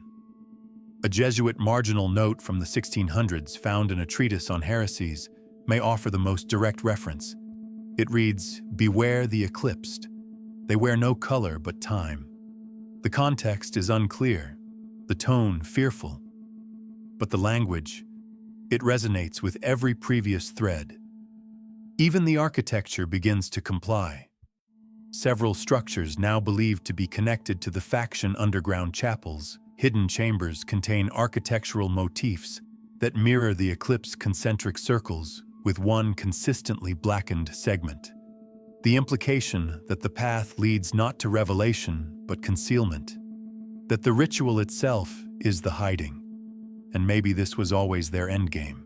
While other branches of the Templars struggled to prove their loyalty, reclaim their honor, or redirect their legacy through new orders like the Hospitallers or the Freemasons, the Eclipse faction may have chosen another route entirely. Not to survive through presence, but through absence, to become untouchable by being unreadable.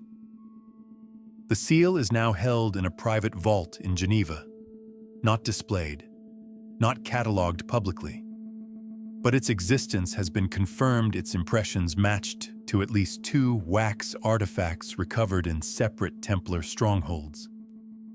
A match in this context is not a coincidence. What remains unspoken is this: if the Order of the Eclipse existed, then it still might. Because the whole purpose of such a seal of such a name is not to identify, but to obscure. To suggest that history is not simply a list of what happened, but a carefully shaped silence over what must not be remembered. And perhaps the true mark of the Eclipse Order is not what we've found, but what we've never found again.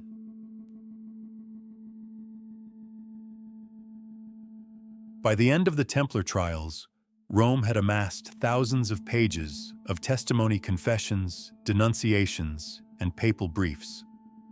What most people don't realize is just how many of those pages weren't read, or at least weren't meant to be. Because beneath the show trials and the smoke-filled interrogations, a quieter story flickered at the edges of the parchment. One of selective blindness, of strategic silence, of popes who knew more than they ever admitted, and chose very deliberately to say nothing. A single memorandum tucked into a bundle of papal correspondence dated April 1308 begins with the line, "Regarding the matter of the unaffiliated brethren, cease inquiries. They are not of our dominion." The author is unknown. The note bears no signature, only the papal secretary's marginal mark, 3 dots inside a triangle.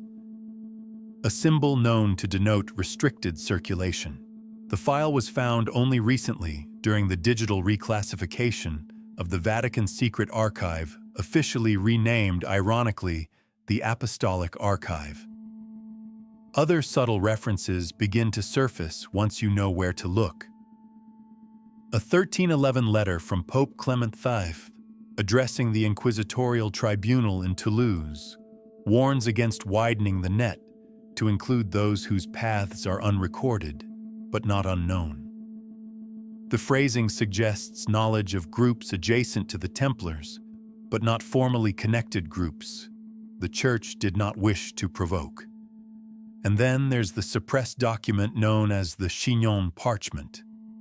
Uncovered in 2001, it records that Clement absolved de Molay and other high-ranking Templars of heresy in secret, while still allowing their public condemnation to proceed. This contradiction alone reveals the duplicity at work. But buried within the parchment's footnotes is an even more curious line. This absolution does not extend to the other circle who remain outside the light of Peter. No one quite agrees what the other circle refers to. But we've heard that term before beneath Vienne in Bohemia on a ship's manifest that never reached Cyprus. Perhaps most telling of all is the Vatican's consistent refusal to release full transcripts from specific regions: Bohemia, southern France, parts of Aragon, citing restoration delays or damaged scrolls. And yet fragments from those same regions keep appearing in other archives, often far from where they originated, bearing signs of having been separated intentionally. In one case, a parchment from a Templar commandery in Provence was found stitched into the spine of a Roman breviary, hidden not by time, but by design. Why this selective silence? Some suggest pragmatism. The Church, already fighting to maintain authority, saw no benefit in acknowledging a splinter order that operated without hierarchy or approval. Others suspect fear that the beliefs carried by the forgotten faction were not just heretical, but destabilizing. That they offered a form of Christianity stripped of control mechanisms: no clergy, no tithe, no need for Rome. One theory whispered in Vatican-adjacent academic circles is more troubling still: that certain popes not only knew of the faction, but corresponded with it. A footnote in a 14th century Florentine codex refers to a letter of the Ninth Path, allegedly exchanged between a cardinal and an unnamed abbot in the north. The letter itself has never been found, but the codex notes its existence with one word beside the entry: tolerature. It is tolerated. That word, so small, casts a long shadow. It suggests quiet permission, an acknowledgement of a force too elusive to embrace, too dangerous to condemn. Modern scholars debate how deep the knowledge went.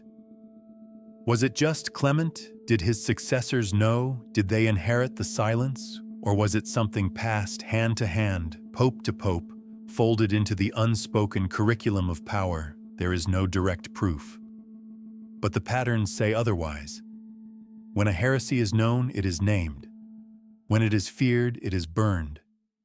But when it cannot be controlled and cannot be erased, then it is ignored. That is the strategy Rome seems to have adopted with the forgotten faction. Not recognition, not repression, omission. The Vatican's silence then becomes the loudest testimony. A silence built not from ignorance but from choice. And in that choice, the secret lingers. Not because it cannot be spoken, but because it was already understood.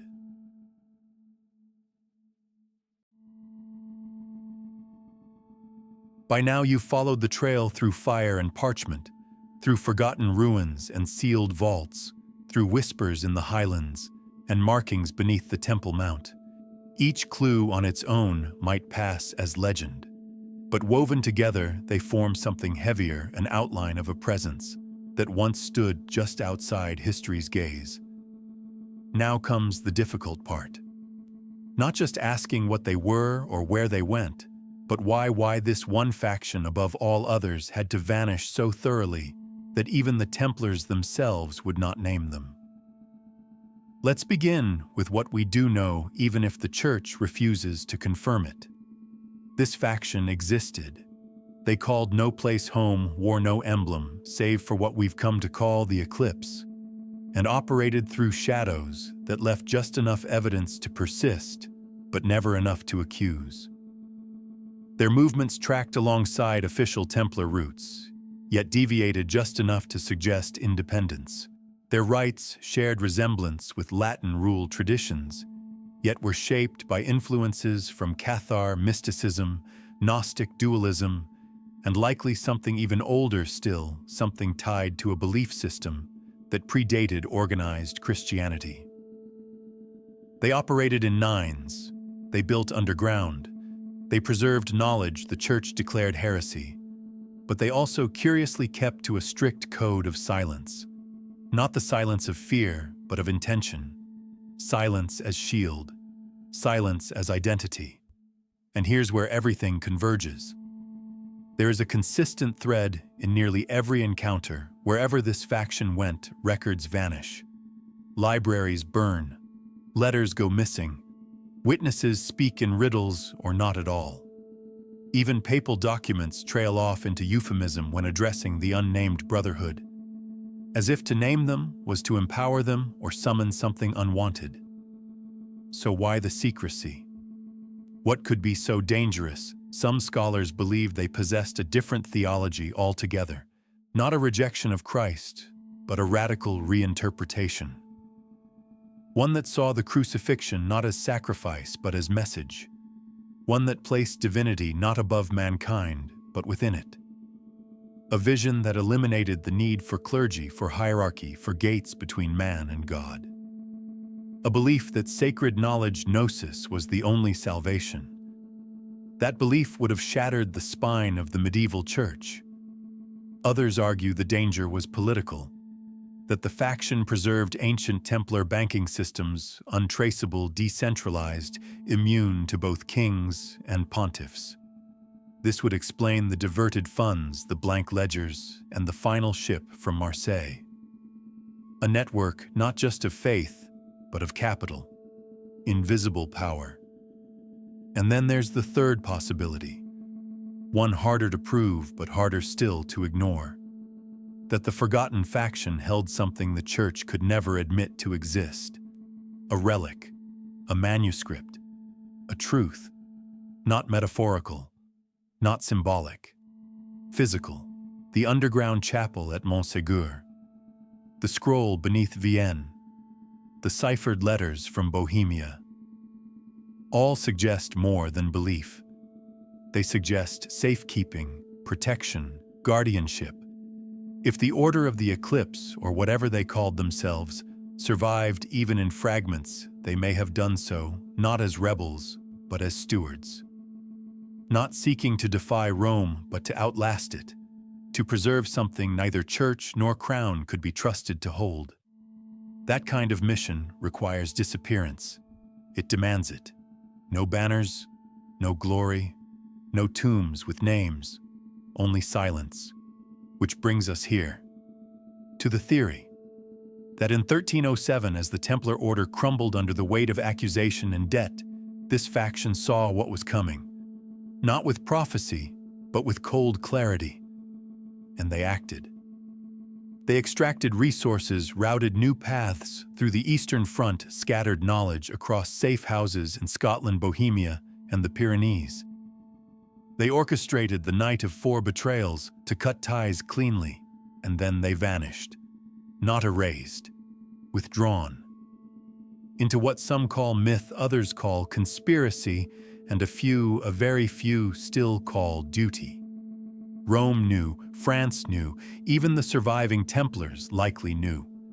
But no one dared speak it aloud, because to speak it would mean admitting that there was another path, another version of faith, another structure of power. And history, as it's written, belongs to those who refuse alternatives. So what were they? A heretical sect, a rogue banking arm, a Gnostic brotherhood? Or were they the last true Templars, stripped of emblem but bound by oath? The truth is likely all of these, and more. Because in the end, perhaps their greatest act wasn't survival. It was restraint, the refusal to fight for credit, the decision to protect something greater than legacy. They weren't forgotten. They chose to be. The night is quieter now. The dust of centuries has settled around us, leaving behind only the traces that refused to be buried. You've walked the long corridors of absence, stepped through vaulted doors that no longer open, listened for names no longer spoken. And still something stirs, not in the ruins or the relics, but in the shape of the silence itself. If they survived, would we know? That's the question, isn't it? Not whether the forgotten faction still exists as it once did. Rituals intact, members cloaked in black beneath hidden chapels, but whether its essence endured. Whether the ideas it carried, the knowledge it preserved, the paths it paved, ever really vanished. Perhaps it became something quieter still, a way of thinking. A lineage without name passed not through blood, but through belief. A code not written, but felt carried by those who saw institutions swell too large, too loud, too convinced of their own authority, by those who remembered that truth, when guarded too tightly, begins to rot. And so they whispered it instead, kept it alive in fragments, in architecture, in story. In the way some symbols still linger where they shouldn't, etched into old stone where no order was known to be, or tucked into the margins of a forgotten prayer book, just enough to make someone pause and wonder who left this behind. Today, you might find pieces in the most unlikely places. A sealed vault in a Scottish estate, contents unknown. A letter in an antiquarian's drawer that bears 9 names unsigned. A fresco miscatalogued that shows a knight kneeling not before a cross, but a darkened sun. Or perhaps they're even quieter now. In the digital age, concealment looks different. It isn't about vaults or underground chapels. It's about noise, about blending into the chaos. And if the forgotten faction did survive into modernity, maybe their greatest tool is anonymity. No emblem. No central bank, just influence carefully shaped, slipped into corners where it can bend thought without ever naming itself. We may never find the final seal, never crack the last cipher, never trace every path. But the pattern persists, always just beyond confirmation, always just beneath recognition, and perhaps that's the point. Not to be remembered, but to remain. To endure not as legend, but as possibility. So if you find yourself drawn to certain questions, if certain truths feel heavier than they should, if some part of you senses there's something beneath the clean lines of history's story, maybe it's not imagination. Maybe it's inheritance. And if you've listened closely enough, maybe that whisper you hear now, quiet, steady, impossible to trace, isn't just mine. Maybe it's theirs.